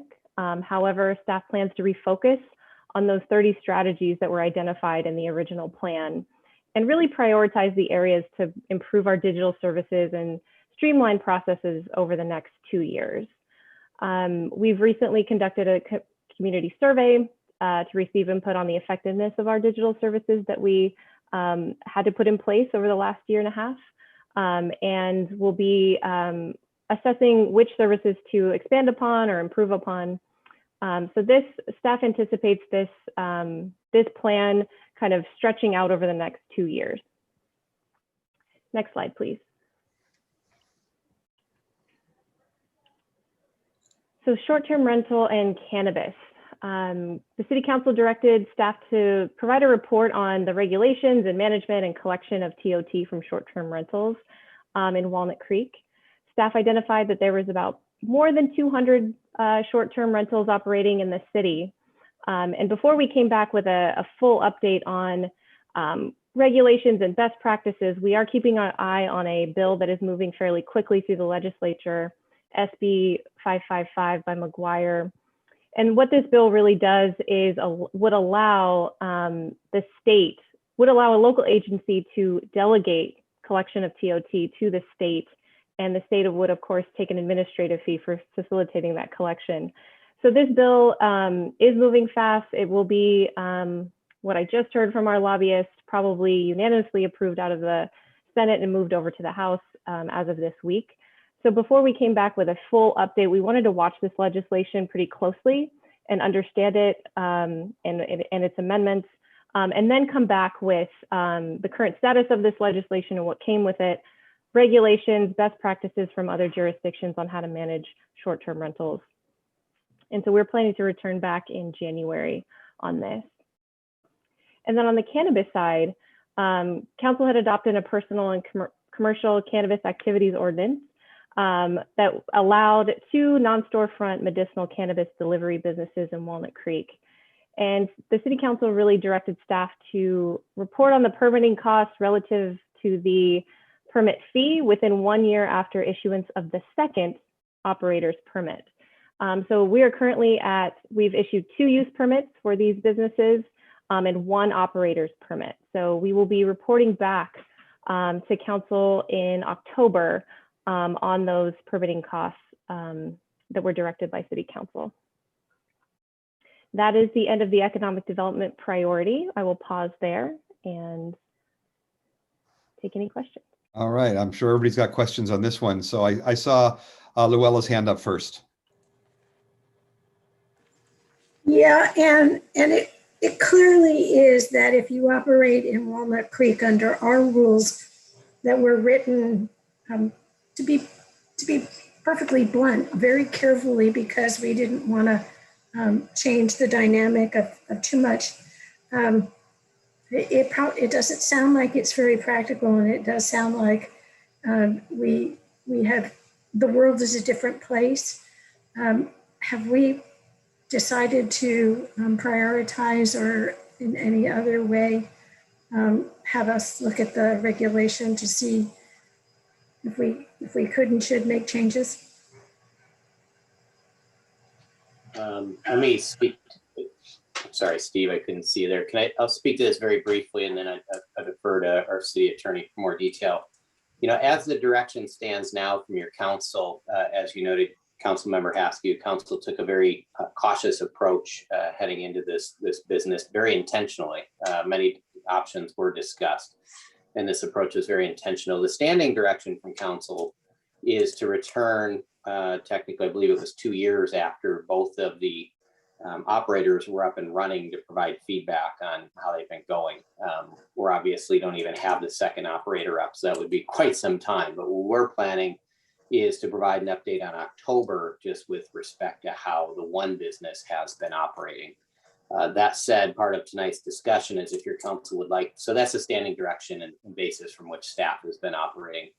With that in mind, part of tonight's purpose is if your council wants to in any way modify that direction in terms of what the next steps or discussions would be, if you want to broaden that discussion from that more basic update that would otherwise occur in October.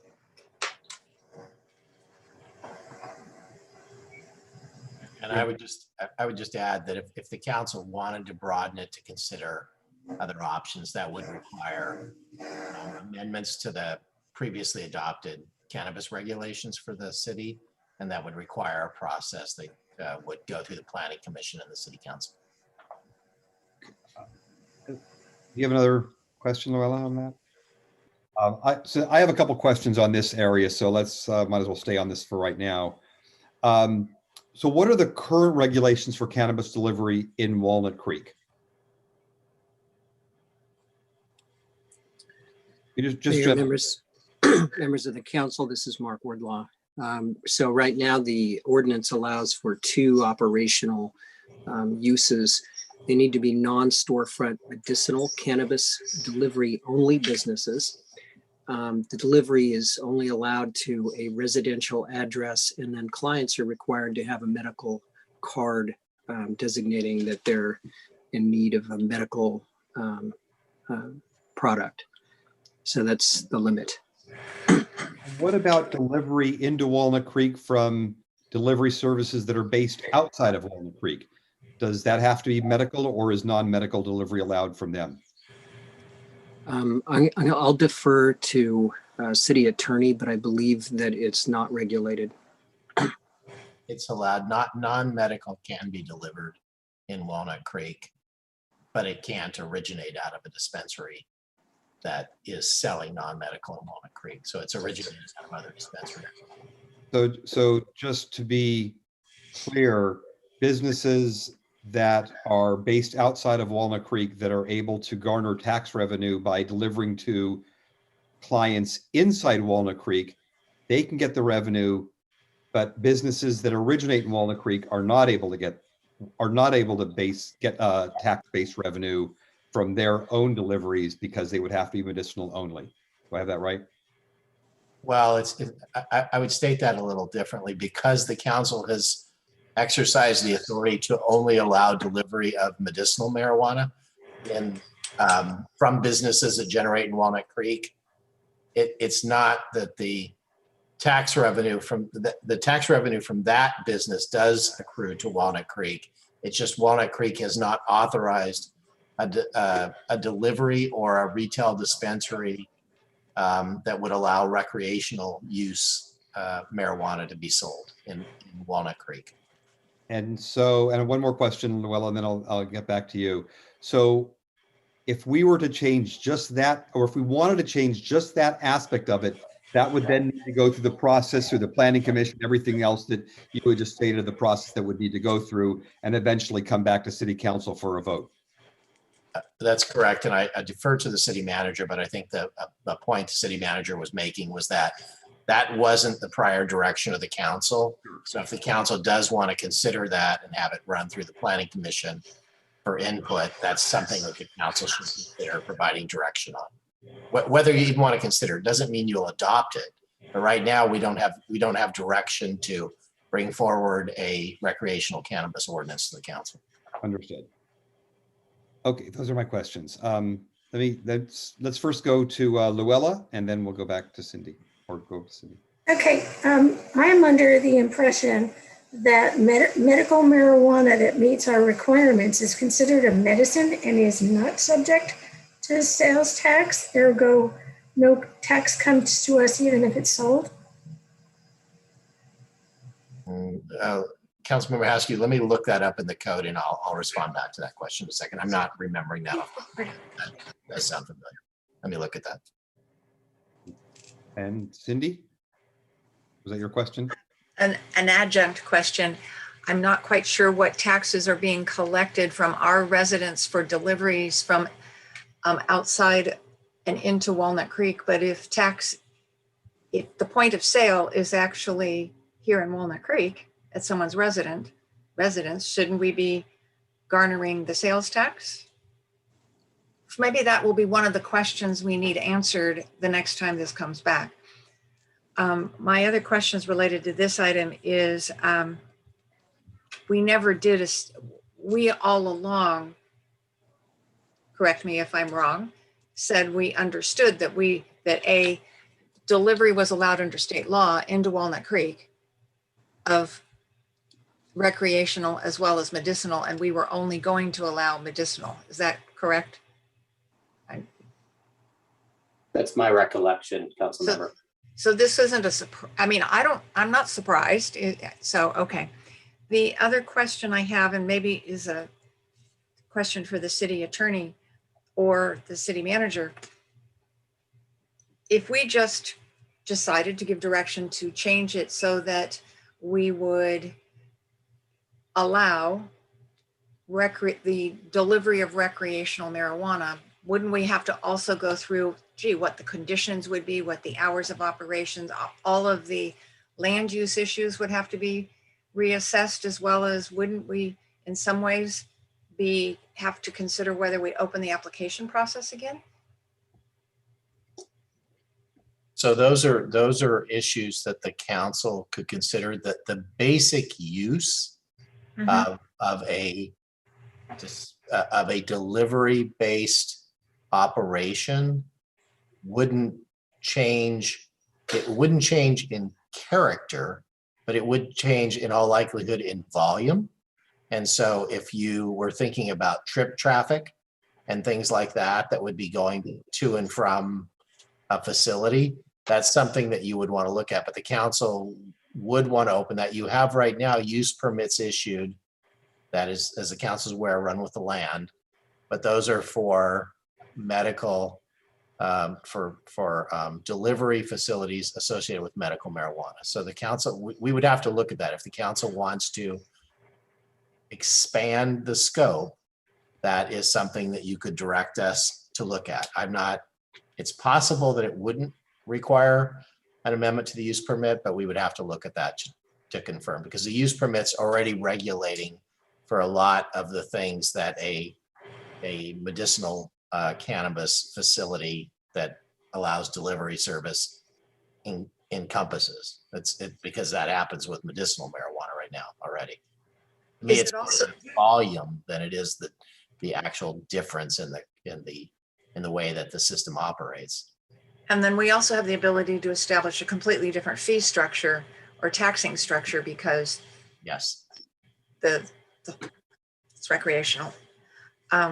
Okay, those were questions, not comments. I have other questions on some other topics, but maybe we just want to finish this one. Does anybody have any other questions as it relates to this particular portion of ED? Yes, Mayor Pro Tem Francois. Great. On cannabis, what's the status of the second operator's permit? The second operator has gone through the use permit process, but they haven't become operational yet. So they have additional permitting to complete, but they have not advanced. Do you have an estimate for how long that might take? No, it's really up to them in terms of how they continue to initiate and complete the work that they need to do. And Mark, that's at a state level now? So the city's issued the use permit for it, and now they need to get an approval from the state? Now, I believe that they have to do additional building permit processes. Okay. The operator's permit, Mayor Pro Tem, is a local requirement. It's a two-step. You have to get a use permit and then you have to get an operator's permit. It comes through the city's regulatory structure. On the report back, it says report back to council on permitting costs. My understanding was that it was going to be a report back that was broader than just that. What neighboring jurisdictions are doing, which ones are allowing manufacturing, which ones aren't. Is that accurate? No, what our records show is that when the council established the fee structure, the direction at that point in time was to return and evaluate whether the fee structure was commensurate with the costs to issue the permit. In some of the more recent discussions that the council has had, there were comments raised about what are the standards and the fees and the fiscal impacts that are being experienced in local jurisdictions. Okay, so if we wanted to provide different I'm assuming that report hasn't been written yet, and if we wanted to take off 3 or 4 or 5 or more items that we'd want to see in that report, that's something we could do tonight? Yes. Just from there are other issues here, so I don't want to get completely down the cannabis rabbit hole. But I do have a question about retail and the retail consultant, primarily what their work product will be and what the timing of that is. If the council were to direct us to expand the information that we'd be reporting back on, we would want to obtain some fiscal retail consultancies, and we'd also, if directed to amend the ordinance, we'd bring on some additional staff resources for that. So that would extend our time beyond the October timeframe. We think that the code preparation will take approximately 4 to 6 months, and then the fiscal and comparative analysis could take approximately 6 to 9 months as well. Matt, did you change subjects? I did. I'm sorry, Mark. I changed to retail consultant. There you go. Sorry. I have one quick cannabis question. Before we do that, Matt, you pulled a little fast one there. Let's just try to see if we can finish up on the cannabis area and if there's any more questions in this area. I have just a quick one. Yes. When this came through when I was on Planning Commission, and we discussed prior to sending the recommendation to the council about whether or not it should be just 2 use permits or multiple use permits. And at that meeting, we heard from Walnut Creek PD that they were not sure if they had, how much resources it was going to take from them to do their work on a permit. And so they asked us to not we have some free market people on the commission at that point. They said, just let everybody apply and the best could go. The police said, no, just 2 for now. And so when we come back to this issue, I would want to hear from Walnut Creek PD how resource intensive this has been for them, because I think that's going to be an important question. I think as we open this issue back up again, we want to understand from them what their workload has been. That probably wasn't a question. Sorry. Okay. Luella. The other applicant that's still in process, do we have any indication what is the holdup? Are they taking a normal amount of time, or are they rethinking the decision about whether they want to open their business? Do we know? We don't know. We haven't heard back from them about their processing and their ETA to complete. All right. I had one more, Mayor. One more. Okay. On nomenclature, because the term delivery service and dispensaries seem to get merged together. They are 2 distinct concepts, right? Whether it's for medicinal or recreational purposes. A delivery service doesn't have a storefront or a retail component like a dispensary, is my understanding. That is correct. Yeah, it's there. Typically, typically if you're talking about something where a person can walk in and purchase cannabis, that is a retail dispensary. So it's a retail facility, and Walnut Creek does not allow that. Does not allow storefront retail, even for medical cannabis. It's for delivery only. Thank you. Okay, unless there's any other questions, we'll move on from this particular subtopic. And any other questions related to anything else in the economic development priority? And I see Cindy Silva's hand pop right up. Before we inadvertently go to the next category, on develop retail strategy, which is really work that's going on right now. Oh, good. Terry's here. Terry, oftentimes when we talk about retail strategies and empty storefronts, we're also referring not just to retail, but to restaurant, where they seem to go hand in hand. They're not storefront offices. They're not fitness centers. They're not salons, but restaurant and retail seem to go hand in hand. Do you basically mean both here? Excuse me, yes. And in our zoning codes, we basically treat them as interchangeable. It's not uncommon for retail space to become restaurant. It's a little less common, but not impossible for existing restaurant space to become general retail. So we do intend for those to be somewhat interchangeable in this analysis.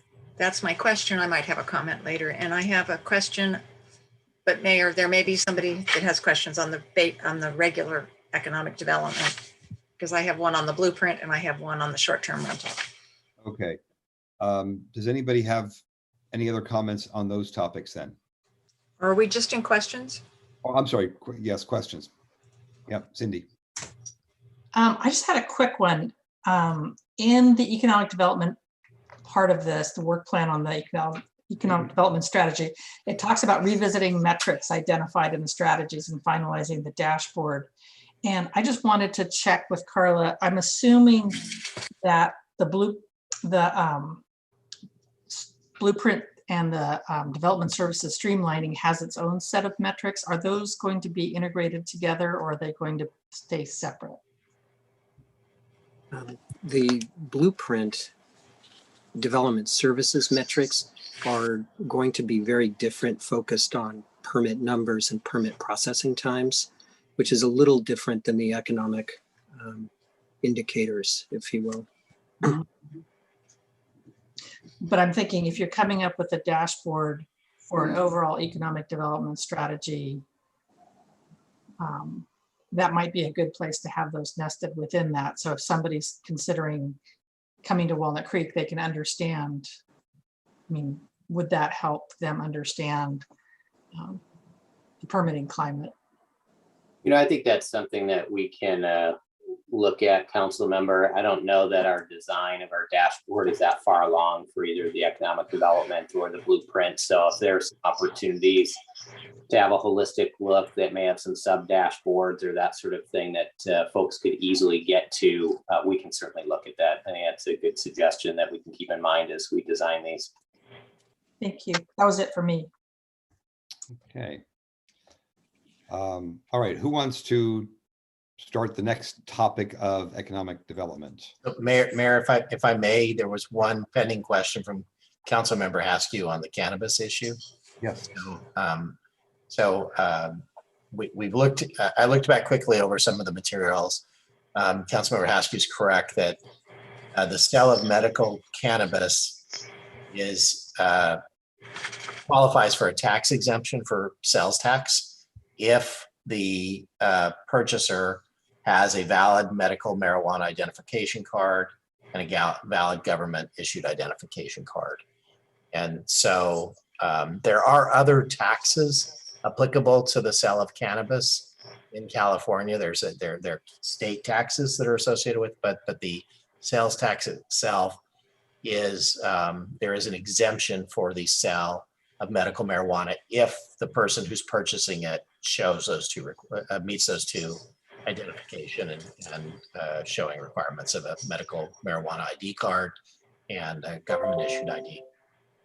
Okay, thank you, Steve. So any of the businesses that are originating from outside Walnut Creek, they're garnering sales tax revenue, presumably for their cities where they're based out of. Our local business isn't.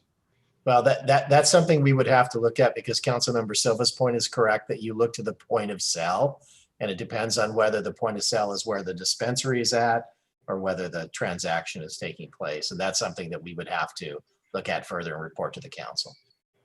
I'm curious, how does that work for, I mean, this is completely off, but like for a DoorDash or any other delivery service, does that all go from, the sales tax go to the There are also different standards. This is getting a bit out of my area of immediate knowledge, but there are also standards that associate with internet-based sales and the way that sales tax is collected on that.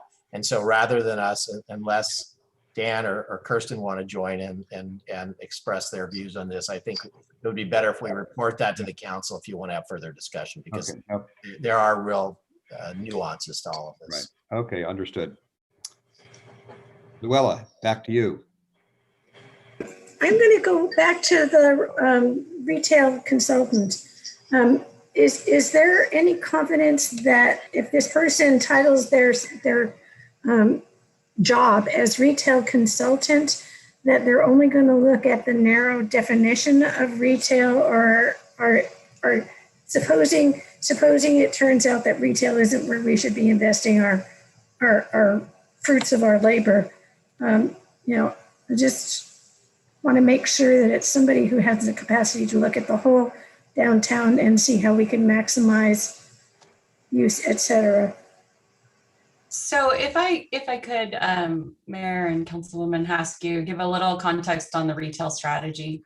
So the thinking here is that when we began this journey, we were thinking of it pre-pandemic, and the reality we were facing was that all our large space retail, think south of Mount Diablo, had wait lists, was almost fully occupied, and the vacancy problems we were having were in the smaller, more historic core. And come forward 2 years post-pandemic, somewhat surprisingly, the reality now is that most of our smaller spaces actually have filled up. There's a bit of a demand for them, almost not quite a wait list, but we're seeing even in the pandemic, those spaces being absorbed. The reality is those larger corporate spaces are where we're having challenges re-tenanting. And as we look at that longer term, and if you look ahead to what's mapped out in both the West Downtown Specific Plan as well as the North Downtown Specific Plan, the initial indications from the market is that perhaps we're, with our statement about ground floor retail / restaurant / commercial space on the ground floor, we may be setting up a situation where we're cannibalizing from our downtown as we know it now.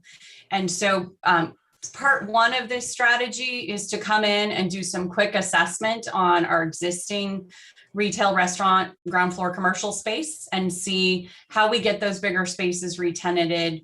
If there are other problem areas that maybe we need to pay a little more attention to, and what are those impediments to getting those spaces re-tenanted quickly. The second part of this is to look a little bit longer term as we look to future development to say, what do we have baked in our zoning? Does that make sense long term given the shifts that the pandemic has accelerated in retail? We're seeing some trends really change under our feet, and nobody's 100% sure on which of those changes are temporary coping mechanisms with the pandemic and which of those are here to stay. And then there's been some big prognostications, if that's a word, predictions is maybe the better word, on the death of retail and what's it going to look like, many of which are a little doomsday. And so the reason we're focusing specifically on retail as an industry is it really is its own separate industry, unique from office, unique from auto. And so we need somebody to come in and really take a deeper look at our retail approach in our city. And it's not limited just to downtown. We know that's where the biggest base of retail is, but we're also asking them to look citywide and say, hey, are there some hot spots or problem areas that we should be coming up with unique strategies for? Or are we generally okay out in our neighborhood centers and small retail sites? So that's the big picture vision. To your question, there's a whole industry association that takes over the entire Las Vegas Convention Center every spring as we get back to normal. The International Council of Shopping Centers. This is an industry by itself. And given that it's one that Walnut Creek is really well known for, we didn't want to go and get a generalist who would talk about all the other types of occupancy. And in fact, we think that when we go in and update our economic development strategic plan with some of the other demographic and industry trends that we're seeing, that we might need some of these sub-studies for each of those segments to just really get that industry expertise where they're talking to site selectors, they're talking to the real estate experts embedded in each of these major companies, so that we're getting real deep analysis of where our strategic opportunities are, not just sort of a broad brush look. So that's the intent behind the retail strategy. Hopefully I answered your question in that, but I thought that context might be helpful for everyone.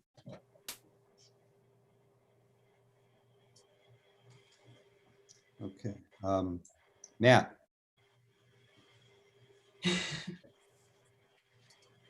I'm going to start waving my hand like Luella does. You get noticed that way. Oh, that's good. So it's tough on full screen. I only get 3 of you on. I know. I'm not. But Terry, thank you for that explanation on the scope, and I think that's a real interesting point about the cannibalization and a concern. You had mentioned the large-scale corporate spaces, which are not. I mean, they're ground floor, but I'm thinking, Neiman Marcus, or I would include Talbot's and Uniqlo in that. Will that be a focus of phase 1 as well? Absolutely. I'm very worried about some of the bigger spaces we have south of Mount Diablo, right along Main Street. There's a whole swath of them. We do have some good news coming back that some of those businesses that went out to remodel, we were afraid weren't coming back, but some of them are. That said, we still have quite a few large format spaces that are going to be more challenging to tenant. So yes, those are absolutely in the initial phase of our scoping right now. And I guess one other thing that I think would be interesting as part of that study is why the larger department stores, how they made the decisions about which stores they closed and didn't close. If I were oversimplifying it, it looked like it was made based on whether it was in a mall, a traditional mall, or whether it was in a downtown shopping area, which I characterize ours as more of the downtown shopping area. So I think that would fall into more of a comment, but that would be something I think would be interesting to study have the retail consultant look at. Thank you for that comment and for waiting patiently, Councilmember Francois. Cindy Silva. On the blueprint for success, development services, streamlining question, we had a ad hoc committee of council members. It started with Councilmember Haskew and Carlston. Then it was Councilmember Haskew and me. And now I think it's Councilmember Haskew and Darling. Are we circling back with them and including them in this process? And also, given that life has not, the economy didn't just go on pause, it changed a lot, which is what you've all said.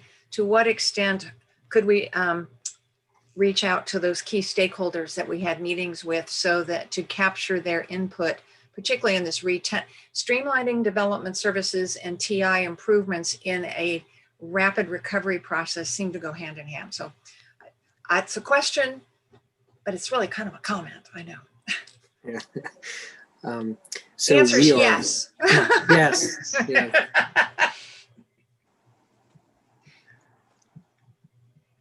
Okay. All right. Anybody, as long as we're on the blueprint for success, let's keep on that topic. Anybody else have questions there? All right. Did we discuss the short-term rental management of that topic? Any questions on that? Cindy? We need to show you how to get 3 or 4 rows of faces. And Yeah, but every time somebody speaks, they move up, council member moves down. Oh, Anyway. not on my screen. Okay. Regarding the short-term rentals, I think Councilmember Haskew could have some interesting comments regarding SB. I think it's 556, the McGuire bill on the short-term rentals.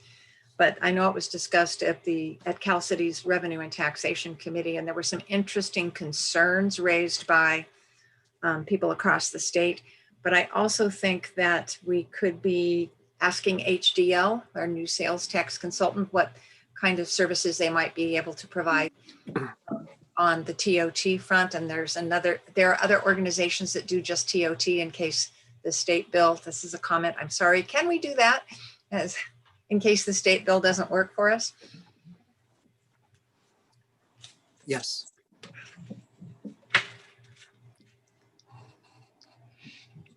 Okay. If I'm required to report, the Revenue Tax Committee had a real problem with the bill.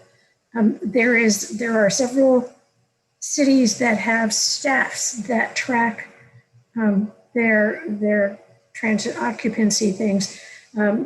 This one's kind of dependent upon the fact that there is Airbnb has been responsible about trying to develop a system that works.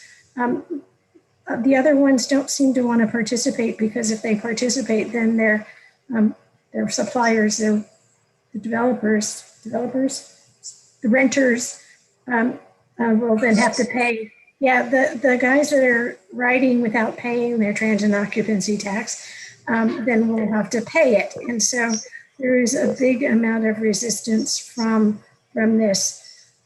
So some cities, staff just didn't want to give up their jobs for whatever reason.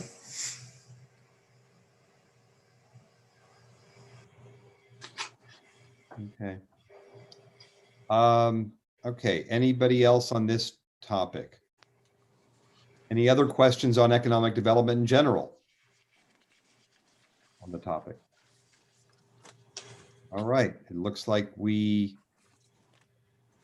can move on from this topic to the next priority. And just to remind the audience that at this point, the council members are asking questions. After all the questions and all the priorities are reviewed, it'll then go to the public for comments at that time, and then back to council for further comments on council. Okay, so we'll move on to the next slide and the next priority, which is environmental sustainability and climate action. This was a priority that was carried over from the last priority cycle. And really the intention here is to remain a leader in reducing greenhouse gas emissions and achieving sustainability goals by completing the update of our sustainability action plan, establishing a funding program and adopting a climate action resolution, and then also implementing the climate action plan that gets updated. So We are currently in phase 2, which is the policy and strategy development of this, this project. The project team will return to council in July to share their community engagement results, draft strategies, greenhouse gas reduction targets, and also bring forward a climate emergency resolution for council consideration. As of now, this work plan is still tracking toward adoption of the Sustainability Action Plan by November 2021. And with that, I'll pause. Okay, any questions on this priority? I have a quick question on this one. And I'm just, and the question is, how are we continuing to do the outreach with the community for part of the strategy of development and the different phases that that we're going through? Is that outreach continuing with the same group, or is new outreach done every time? We have very broad community events and outreach with each particular phase, and we just recently completed the Joint Planning Commission, Transportation Commission study session on the strategic action plan. And in those public meetings, it's also an opportunity for public input.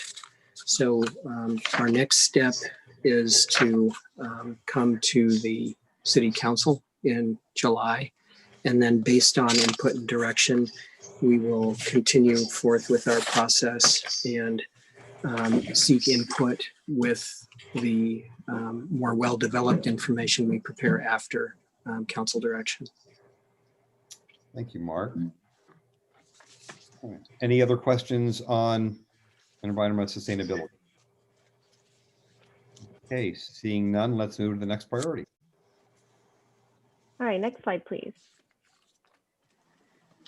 So this priority is our infrastructure and facilities priority. The intention is to meet ongoing infrastructure maintenance needs and create clear priorities and funding strategies for all of our infrastructure. And out of this came our Your Parks, Your Future project. And so this started beginning, I believe it was spring 2018. And Your Parks, Your Future started as a 2-phase project. Phase 1 was focused on arts and recreation programming and future facilities planning. And in that phase 1, we were really looking at future arts and recreation programming needs, and then facility needs for Heather Farm Community Center, Clark Swim Center, Civic Park Community Center, and Shadelands Art Center. And then phase 2 is more focused on parks master planning for Heather Farm Park and Civic Park. So we've concluded phase 1 in February 2020, and we paused phase 2 in June of 2020. So this priority really is focused on Your Parks, Your Future, the planning outcomes of phase 1, which are, next slide, please,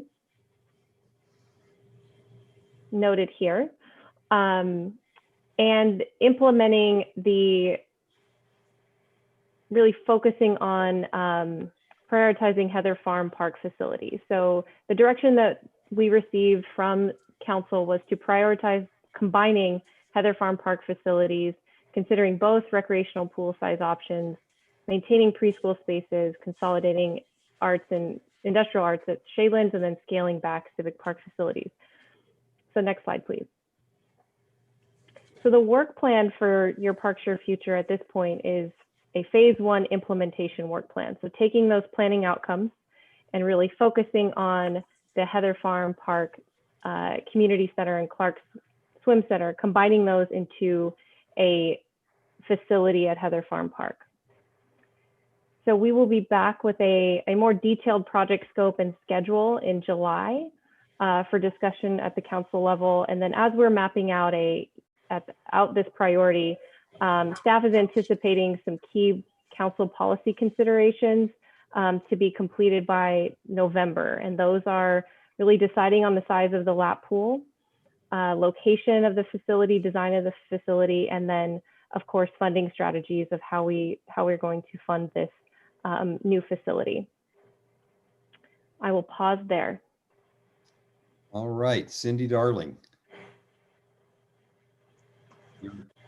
Thanks, Carla. This will be really a lot of fun to dive into for me. On the decision to maintain the preschools, I assume that's indicating that they just continue to exist in their existing size, in their existing rooms with no improvements. Is that a decision that there would be any reason to revisit because of the pandemic and the childcare crisis and potential for tapping into other funding sources for childcare? Oh, Kevin, and you speak the word and Kevin appears. Thank you. For the record, Kevin Safine, Director of Arts and Recreation. Thank you for the question. Of course, all policy decisions about future programming and facilities would rest with the council. So I would suggest that this is an opportunity for us as we reemerge from the pandemic to relook at our preschool program and see what the demand is, which is just also, for the record, enormous, the demand for the upcoming school year. So I would expect that that will continue, and we'd welcome that opportunity to have that discussion, whether it's about Heather Farm or Shaylands or Civic Park or all three combined. So I'm happy to be part of that discussion. Do you think that has the demand increased coming out of the pandemic, or is it just continuing to stay at a high level? Both. I think as the pandemic eases, people are looking to go back to work. They've had their kids at home for a long time, and they're looking for that flexibility around their work schedule. There's also the social and educational benefit of having kids in a different environment. So I think both of those, the existing demand as well as the pent-up demand, combined to create the waiting list that we have for our programs, which the council and the community should be proud of, by the way. Thank you. That's it. I'll have more comments later, but thanks for the opportunity to ask my question. Any more questions? Cindy Silva.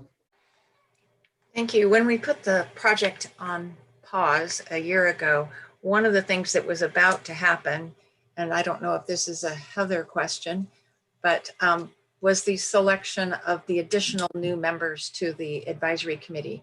What is the time frame for that to happen, and how does that compare with the project scope, schedule, and planning boundary, which July 15th is about 6 weeks away, or whatever date that July meeting is, if this is going to happen in July.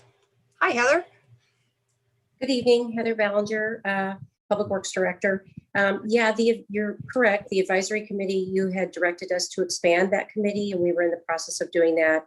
Our proposal with this implementation of phase one is that we would continue to have the advisory committee on hold, at least for the short term, because we'd really just be looking at the pool, the bathhouse, and the community center in Heather Farm Park.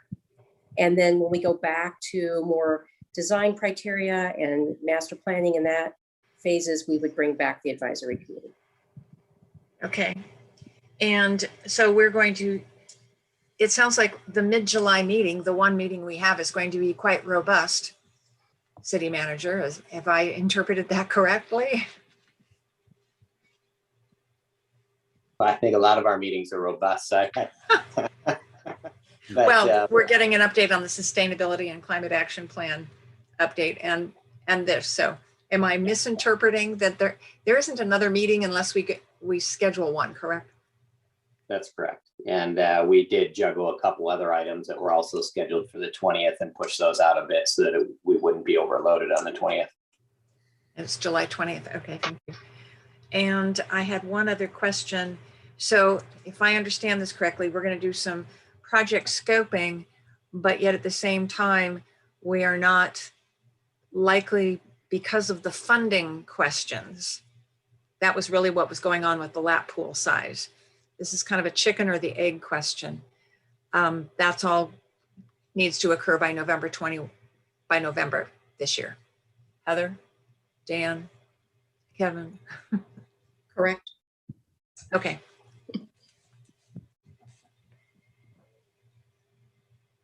Thank you. All right. Any other questions on your Parks Your Future infrastructure? Seeing none, let's move on to the fifth priority.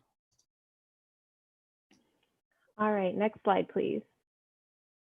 Fifth priority, social wellness and public safety.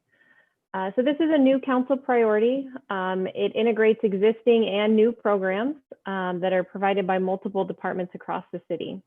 And really the aim here is to support new and better responses to homelessness, mental health crises, and public safety challenges through programming, partnerships, training, and more innovative and effective responses to behavioral or non-criminal calls for service.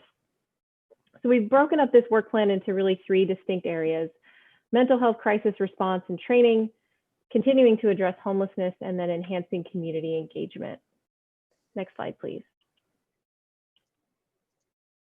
So on the mental health crisis response, really in 3 areas is where we're focused on this section of the priority. So as you all know, and as the community has likely heard, the City of Walnut Creek initiated the effort to pilot a more comprehensive 24/7 social service crisis response with the county, and budgeted $100,000 in fiscal year 21 to support this effort. They developed a plan to identify and document current processes and programs, and in place of responding to crisis calls, identify different models that other cities use, and evaluated some options for future changes. Since then, the county secured a grant to fund a planning or startup of a program to establish a non-police department response for calls for service. And our city manager is representing Walnut Creek on this working group that's really a group of neighboring city managers to support and establish this program. So this program's currently in the design phase, with the goal of implementing improvements during really this summer. So that's non-PD calls for service. In the police department response training, the police department has established 2 new consultant-led trainings. This is on top of the 13 existing trainings that they do annually that are specific to mental health crisis response. The first one is crisis intervention training by a licensed therapist, and this one was completed in March. And the next one is non-criminal barricaded subject training, and this one is set to be completed in June. So really these 2 new trainings that the police department are adding by the end of June will both be completed. And then moving on to the regional PD crisis response team, our police department is partnering with Martinez and Pleasant Hill departments to establish a regional crisis intervention team and approach, which is really a coordinated program to improve each agency's ability to respond to mental health, because these issues span city boundaries. So 17 officers who have had crisis intervention training will be assigned to this team. And to date, there's been a memorandum of understanding, an MOU, that's been established for the program, and it's currently in its implementation stage. So the idea here is to have this program completely implemented by, again, summer 21. Next slide, please. So continuing to address homelessness is also under our social wellness and public safety priority, really broken up into 3 areas: funding a full-time core team, reinstating our homeless outreach program, and then creating a new cross-departmental collaboration. And this is an internal city response team to better respond to homelessness, how we interact with homeless folks, and identifying where our service gaps are across the city to really improve how we are responding to homeless issues in the city. So as you all know, the city for 4 years partnered with the city of Concord for a full designated core team. That is no longer an option, as Concord is funding its own core team. And so the council will be considering budgeting for a full-time designated core team for the next 2-year budget.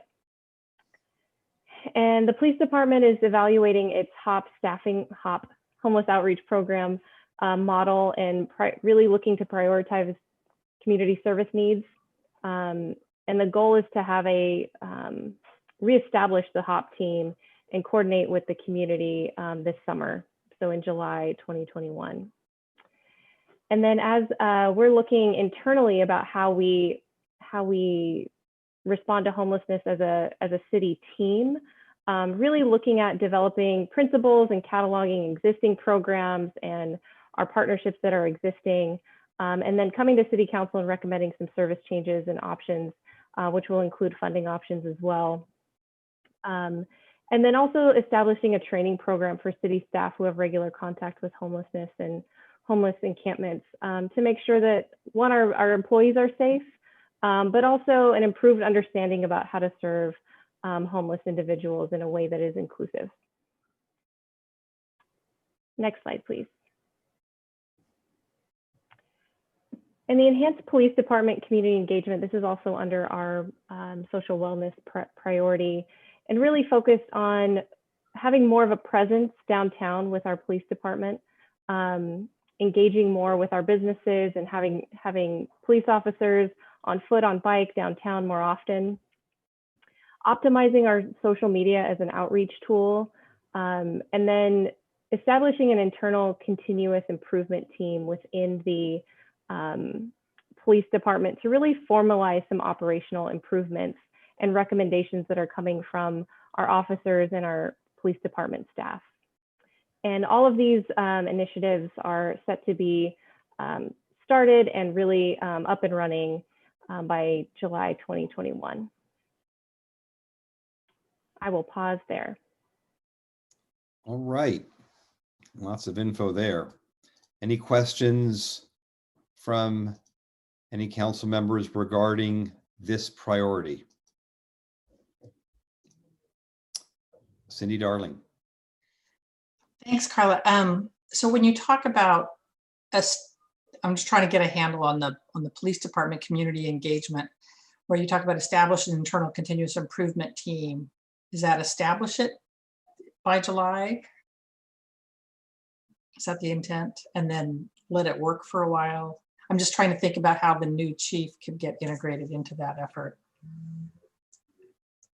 I believe it is establish it by July, but I'll let the interim chief, Pratt, comment.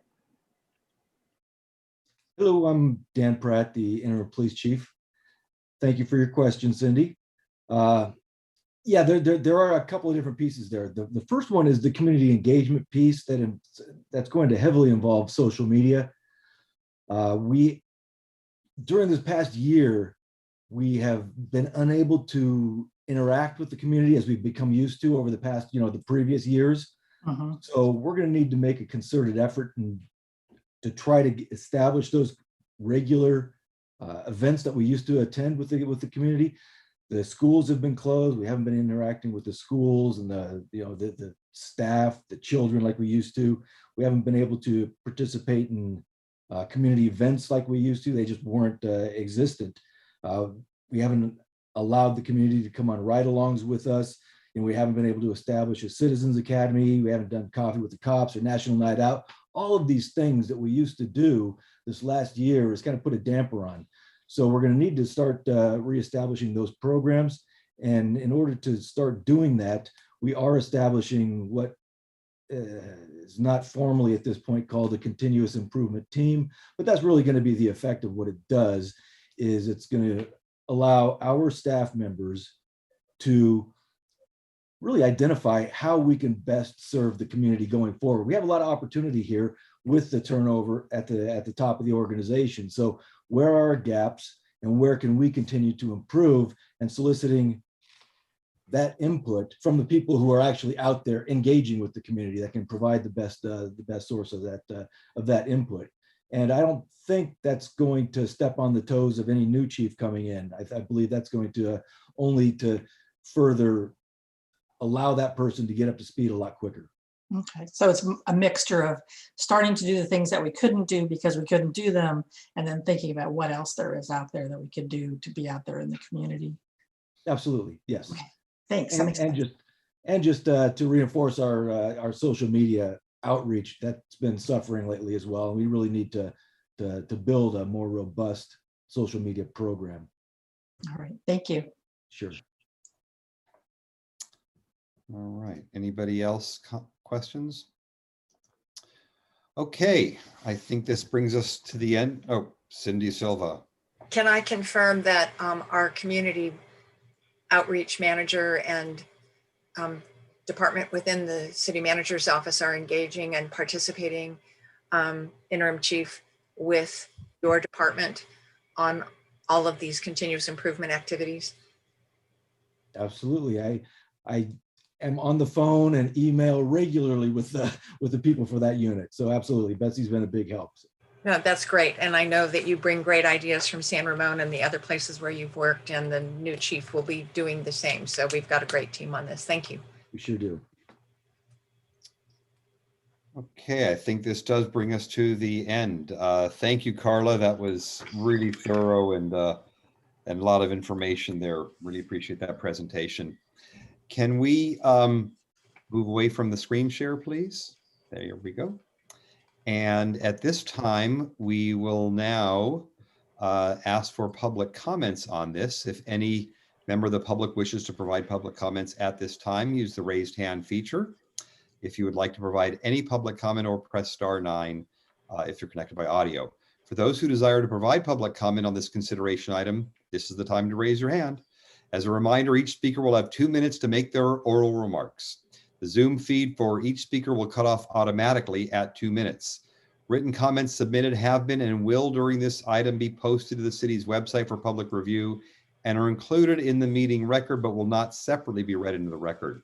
Also, please note that during the public hearings and consideration item, well, I guess we won't have any groups on this. So we trust everyone will follow the rules on this. I know there's a lot of information that you will be probably wanting to talk on, but you've got 2 minutes. So, and by the way, let me first mention that anybody that spoke during public communications regarding the specific areas that you talked about, that is in the record. We've asked questions on that. And so we ask if those people are going to speak again, you may have other comments as it relates to the overall economic development priority. And that could be one of the subtopics that we talked about. So with that, Susie, let's bring the first speaker in. First speaker is Gigi Crowder.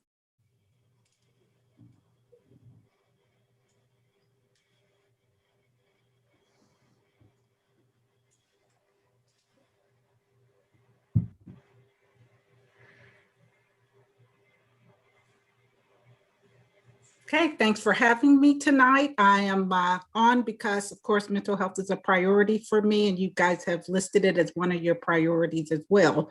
I'm still curious because I've been saying that NAMI is interested in supporting any effort that you have around the training for law enforcement. I know that you brought in a consultant, a licensed clinical social worker, but it's really important also to have the family perspective. Since NAMI was established in Walnut Creek over 35 years ago, we still have a very strong base of individuals there who continue to ask me, what's Walnut Creek doing now specifically? And I'm really pleased with the efforts that you have in place with the county effort, but those family members want to know specifically what Walnut Creek is doing around a non-police response. And we like to be able to say, hey, maybe you guys can go in as you have in other cities and have trained the officers about the unique needs family members have in Walnut Creek. So I'm still extending that invitation.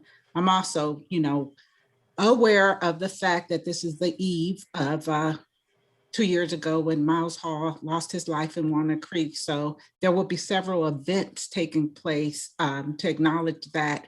And I'm really focused on the positive direction we're all going in based on having a better response for those who have medical emergencies, because that's what a mental health crisis is, a medical emergency. But there's a little bit more that Walnut Creek could be doing. And then I also would like for you to honor the listening session work that took place with some of your subject matter experts right in Walnut Creek. I hope you're including them, the folks who participated as you roll out that task force. I'm not sure who you're using as a consultant, but you have some geniuses right in your own city. So I hope as you're planning, you will have some of those folks lend, their voice and input to the work that you're doing. So thank you and see you next time. Thank you, Gigi.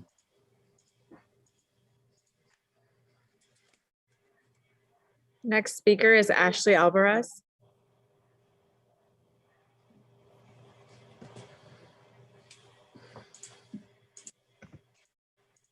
Thank you, council members. I just want to respond a little bit and give you feedback. It seems like a lot of comments that I heard from different members, you guys don't have a lot of information about the other permit holders. So the other permit holders, Element 7, they actually have over 25 permits and they only have one location open. I'm familiar with them from other cities that we've applied. And I just think this is relevant for you because you basically are waiting to assess the viability of the current permit process. And you keep saying October 2021, they're not going to be open. And I'm telling you that with complete certainty because one, they don't open stores the way they're not an active operator the way we are. And they're not going to spend the resources to open a business in Walnut Creek that is proven to not be sustainable. As you can see, we're struggling to even be profitable and stay open. We're not profitable. So we are very involved in the Walnut Creek community. We love being a part of the Walnut Creek community. And the reason why we had so many people speaking tonight is because we're trying to give you the feedback that you need to make good decisions. And what you need to assess is that come October, you're not going to have any more data to go off of. We're giving you the data, and it's that the current the medicinal permit is not going to be viable for us as a business or as a way to gain tax revenue for you as a city. You're not able to properly provide oversight into the delivery services that are coming into your city limits. So as Councilwoman Ms. Luella said, the ordinance was carefully written, but the world is a different place. So I think that you all should not wait till October to put this on the agenda and discuss this. Thank you. Thank you, Ashley. Next speaker is Falguni.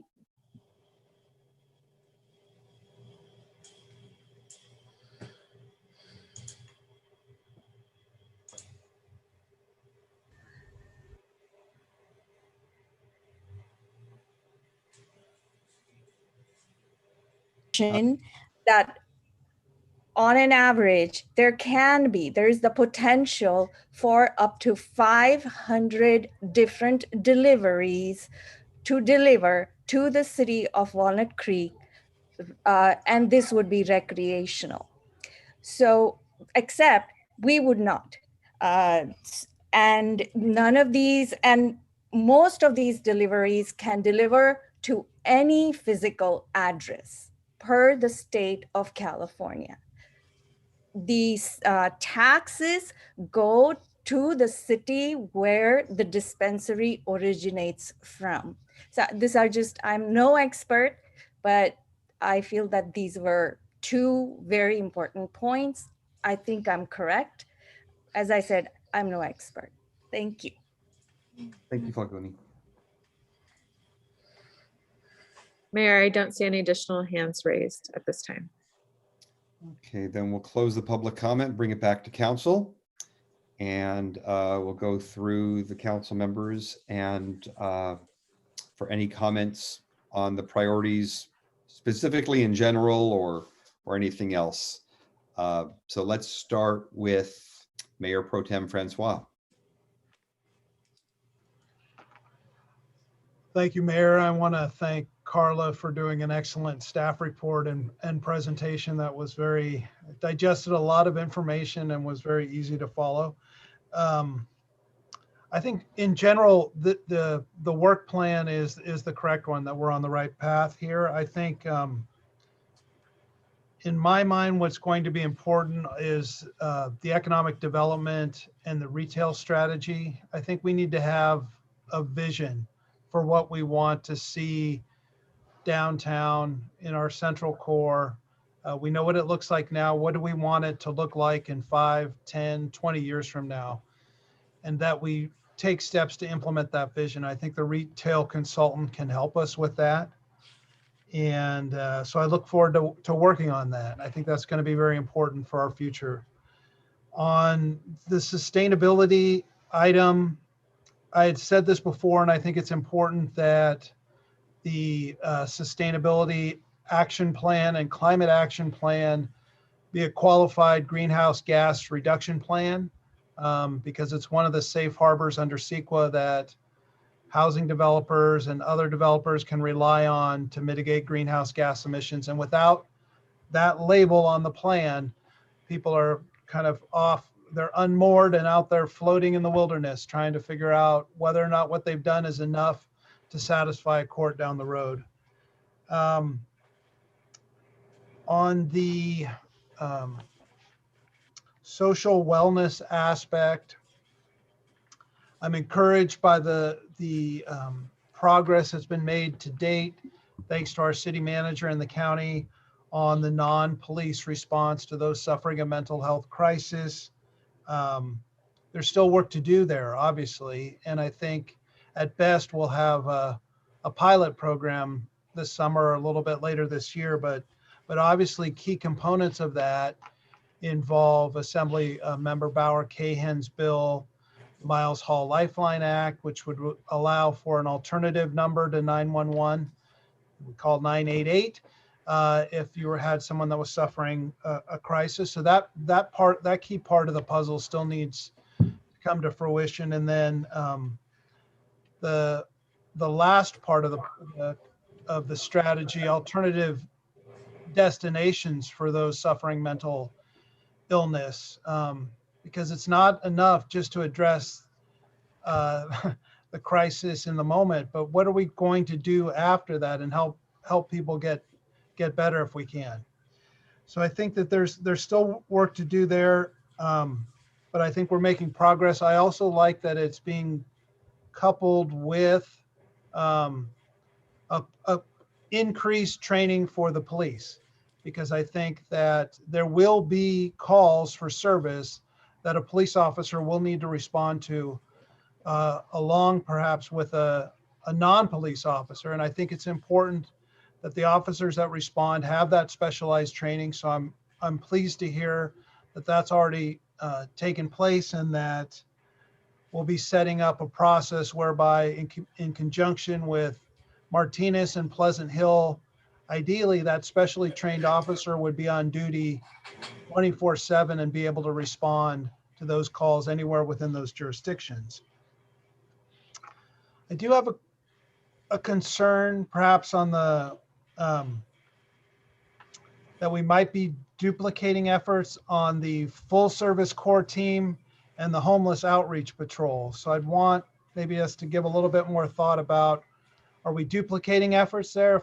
If we are funding our own core team for the next 2 years, is it a priority that we also have the homeless outreach patrol from the police? Circling back, because I left one out, diversity, equity, inclusion.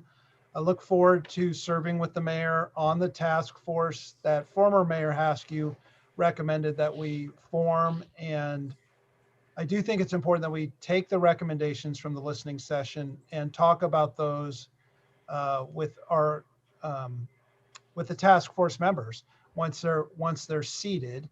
And then we go through the same process that we're going through with our priorities now in terms of coming up with a work plan for those permutations of those or different suggestions that are brought up.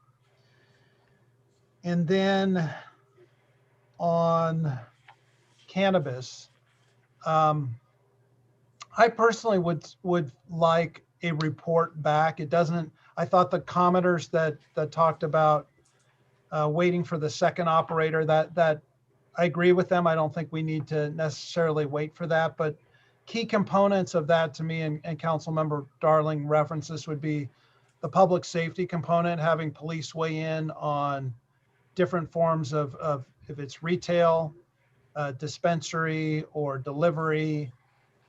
I personally would like to look into manufacturing as well, but I think public safety, the tax aspects of it, and who gets the benefits or doesn't get the benefits from that, and what neighboring jurisdictions are. So I'm not prepared to move forward on directing staff to do any kind of ordinance before I have information about what those various pieces are.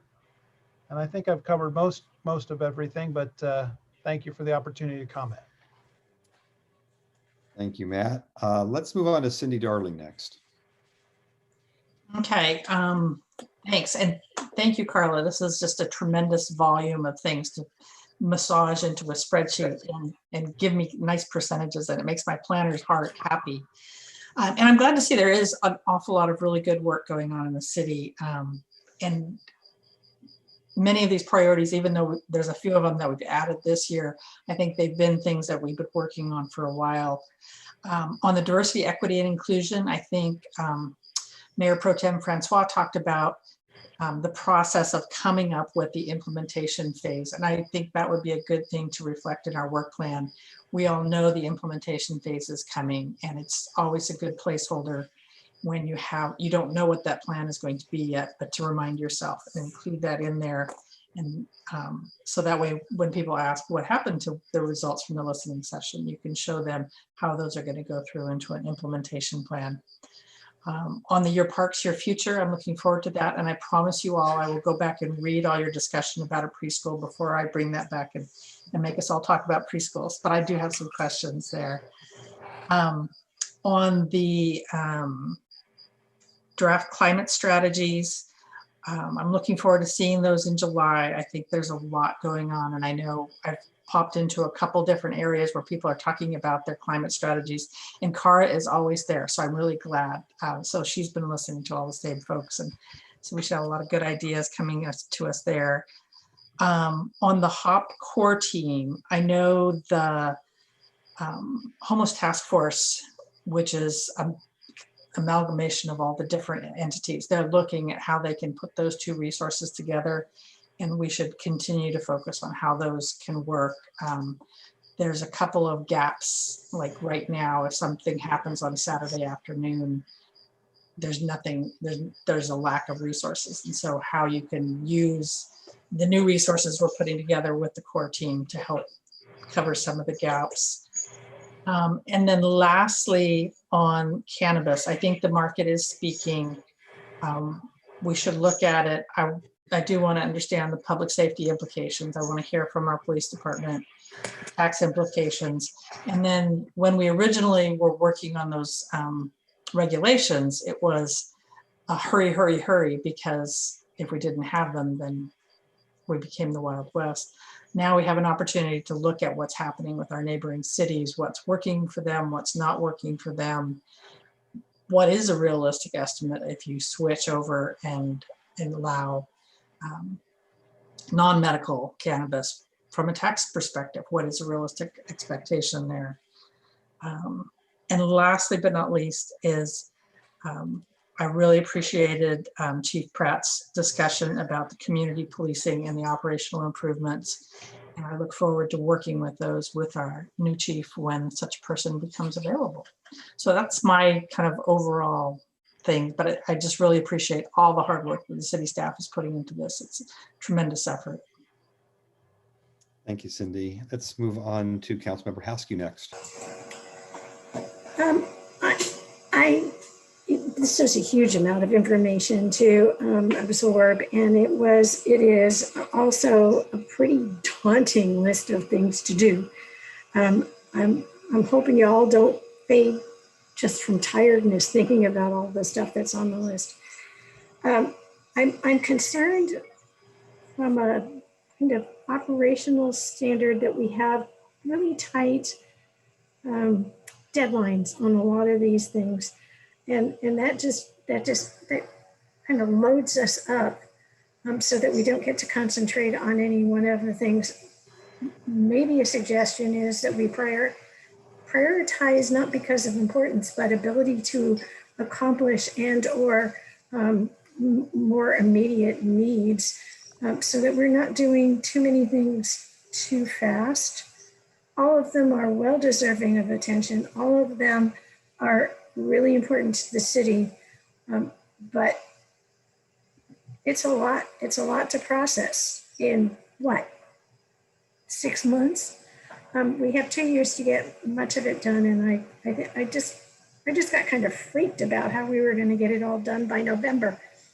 I think there are things we can work on, even if it isn't the whole priority, just one or two pieces, so that we get it done, we get it done well. Pretty much agree with everything that everybody said ahead of me. I appreciate there was nothing that made me nuts when I read it through, and I think that there were other good comments along the way masquerading as questions. So I think that I think I can stop talking now. I've said all I needed to say. Good job. Thanks for doing all the hard work, and I'm looking forward to when you run into some problems, you're bringing it back to us to help us set policy for you. Thanks, Luella. All right, Councilmember Silva. Thank you very much, Mayor, and thank you to staff, not only to the Deputy City Manager, Carla Hanson, but also to Interim Chief Pratt, Betsy Burkhart, Mark Wardlaw, Terry Kilgore, Cara Batista Real, and the whole team that are working on these 5 priorities. There is a lot to do here, and it's not like this is the only thing our city staff does. They do the regular work every day as well. That is the demands of the community. So thank you. We do know and understand how hard this is. With regard to the diversity, equity, and inclusion, I really appreciate the progress we're making, and I look forward to hearing as to who is selected for the task force and what the focus of their work will be. And I think the best thing we can hope for at this point is a work program on how they're going to work, because you cannot have a work program for implementation when you don't know what their strategies and tactics will be going forward. So, and I also am looking very forward to the training sessions that we're all going to participate in. On the economic development front, thank you, Terry Kilgore, for clarifying that this is really about a retail and restaurant strategy as we look at it holistically. I think it's very important moving forward. A lot happened in just a few days and a few weeks a year ago when the pandemic hit. It changed the way we look at downtown retail in the rest of the community, as well as restaurants. And we're going to need to reset our expectations in many ways. And at the same time it's happening, as was mentioned, is that we have new housing numbers that we have to achieve. And that's going to become a conflicting priority, including that certain bills that are running through Sacramento may well suddenly be dictating certain areas that become housing rather than commercial or retail. Blueprint for Success, please engage with the key stakeholders in the community regarding development services and what it's going to take to re-tenant spaces. It's one thing to have a new tenant in the pipeline, and it's another thing to take 2 years rather than 2 months. And I know I'm being hyperbolic there, but I think that's the point. On the cannabis, I appreciate the comments from the current operator and understand the challenge that the council, what we set in place, and we set it specifically. And I don't think we ever said that. I don't think it was unclear what the rules were going to be or under what conditions. I am interested, as part of the report when it comes back to us in the fall, of really understanding what other alternatives we have and what the communities around us are doing. And we've heard millions of dollars in lost tax opportunities. And I always question the math, because the math, where is that coming from and what is that? So perhaps we can get a little more data on that. And so then on the TOT, I think we are losing opportunity there. And I think we need to have a strategy for that. And any amount of money that we're losing is something else that we're not able to do because we're not collecting the TOT that we should be. On the environmental sustainability and climate action plan, looking forward to seeing the draft strategies and input in July. And on the infrastructure and facilities, July 20th is going to be a big meeting. Looking forward to that, and looking at how we actually move forward with an understanding of what our options are, what those costs are, and how we're going to get it done, because we have been effectively, we can keep going around and around of what should be in the bin, but we did isolate to try to be able to We isolated it to the lap pool and the community center intentionally to be able to move forward, not because we necessarily couldn't do or didn't like the other items. It was more about where our priorities were going to lie. And thank you on what we're doing on social wellness and public safety. It's been a big lift over the last year or so. And thank you, Luella, for your work last year in advocating at the county, and City Manager Buckshire for all the work that you're doing. Yes, the 988 number, it's going to take having been in the telecoms industry, it's not a bill that will get us a 988 number. It's the telecoms companies plugging it in and doing it all the IT work necessary to make it responsive when you want it to be. But, and regarding the HOP versus core, they're two separate, different and compatible and supplementary entities. HOP team has police issues that they're dealing with that the core team will never deal with. And the core team is dealing with issues that the HOP team does not as well. So I think they're compatible and not duplicative. And I will leave it there. Thank you very much to staff for all your work, and looking forward to the July meeting. And then the next quarter, it'll be September before we know it. Thank you. Thank you, Cindy. And again, thanks to staff, Carla, for the presentation, and all the staff that Cindy had mentioned as well that are working on all of these consistently, along with, the road work, the sidewalks, and everything else that we do every single day in the city. Regarding first on the diversity, equity, and inclusivity, I'm glad to see the progress to date. I look forward to the further progress in this area, beginning next with the DEI task force that, as Matt mentioned, I'll be working with him as Mayor Pro Tem, chairing the task force, and then the DEI and implicit bias trainings. I'm looking forward to that as well. So that'll be the next step, and glad to see the progress on that. On economic development, Walnut Creek has been a leader in this area in helping our local economy recover from COVID. The pandemic forced us to streamline services to save our business community, and I believe we saved many restaurants and other businesses from what would have been an even worse calamity for our city. Now with Downtown Next, we look at the next evolution of how we can further enhance the downtown experience for residents, visitors, and the business community alike. And speaking of visitors, it's good to see the addressing of short-term rentals and how that can be better accounted for with the appropriate tax revenue collected in the future.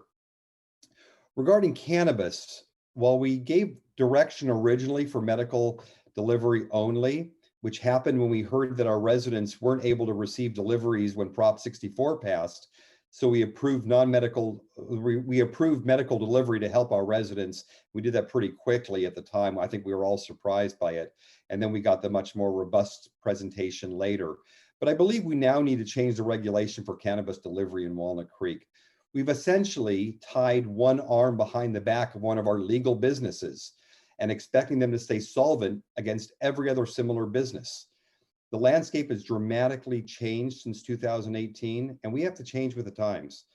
Other jurisdictions are garnering tax revenue among our residents. At least we're going to find that out from the city attorney to see exactly how that works, and that we should be receiving this, and Walnut Creek's licensed operator is not able to compete for business on a level playing field. That's just not right.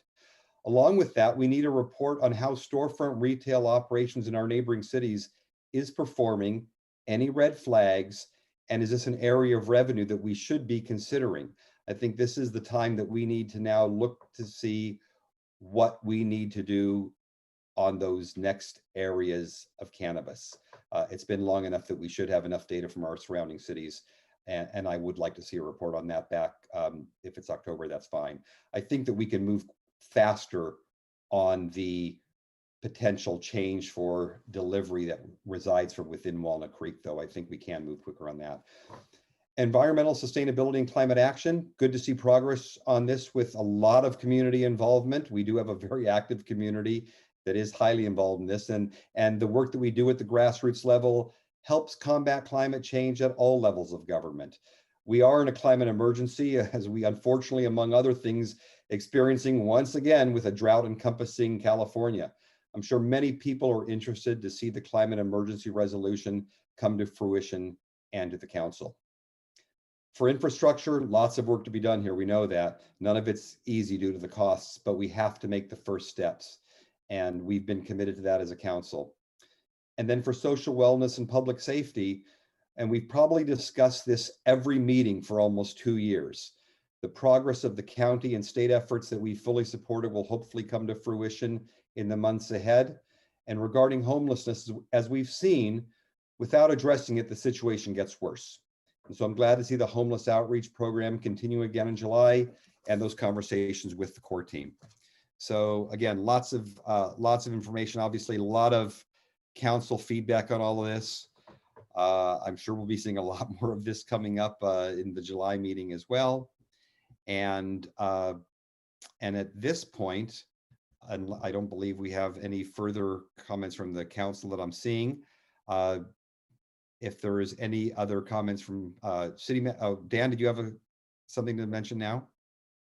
No, go ahead with what you're saying. I do have something I was just going to wrap up. So appreciate everybody, the staff, the council for their questions and comments, the feedback from the community, the speakers tonight, as well as the letters that we've received over all of these priorities over the last several months.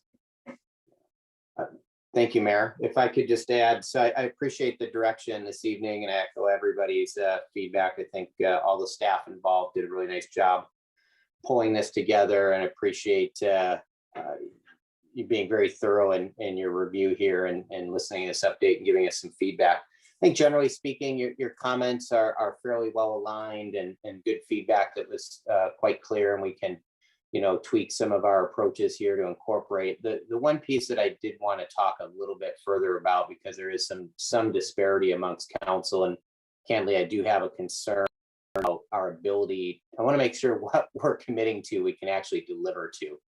And so when it comes to cannabis, the report that we've been planning for October, depending how much detail and how comprehensive of an update you would like in October would really impact our ability to deliver.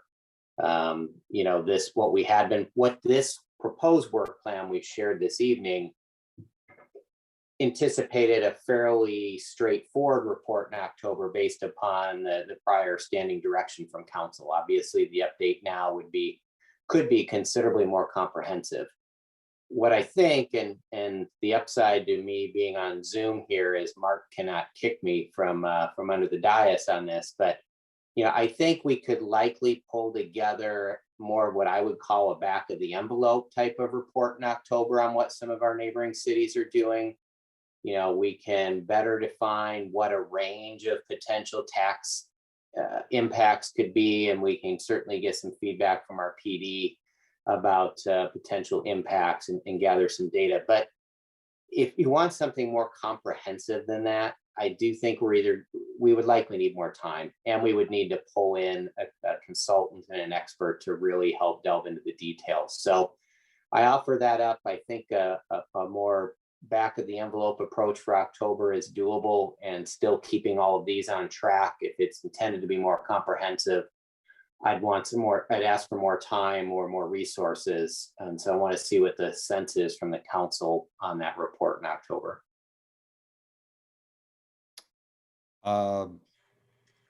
Mayor, I would say that from my perspective, the back of the envelope is really going to be helpful. It will give us a perspective on what's happening and give us a frame of reference that has been done by even HDL. Could probably give us 2 hours of consulting time to say kind of what's happening in the region because of their tax collecting ability. Right now, we're hearing anecdotal comments from one business owner, and we have to just broaden where we're getting our data from. And yes, Cindy Darling. Yeah, and I was going to say the back of the envelope idea works for me. I would want to figure out where there's a couple different paths we could go from there.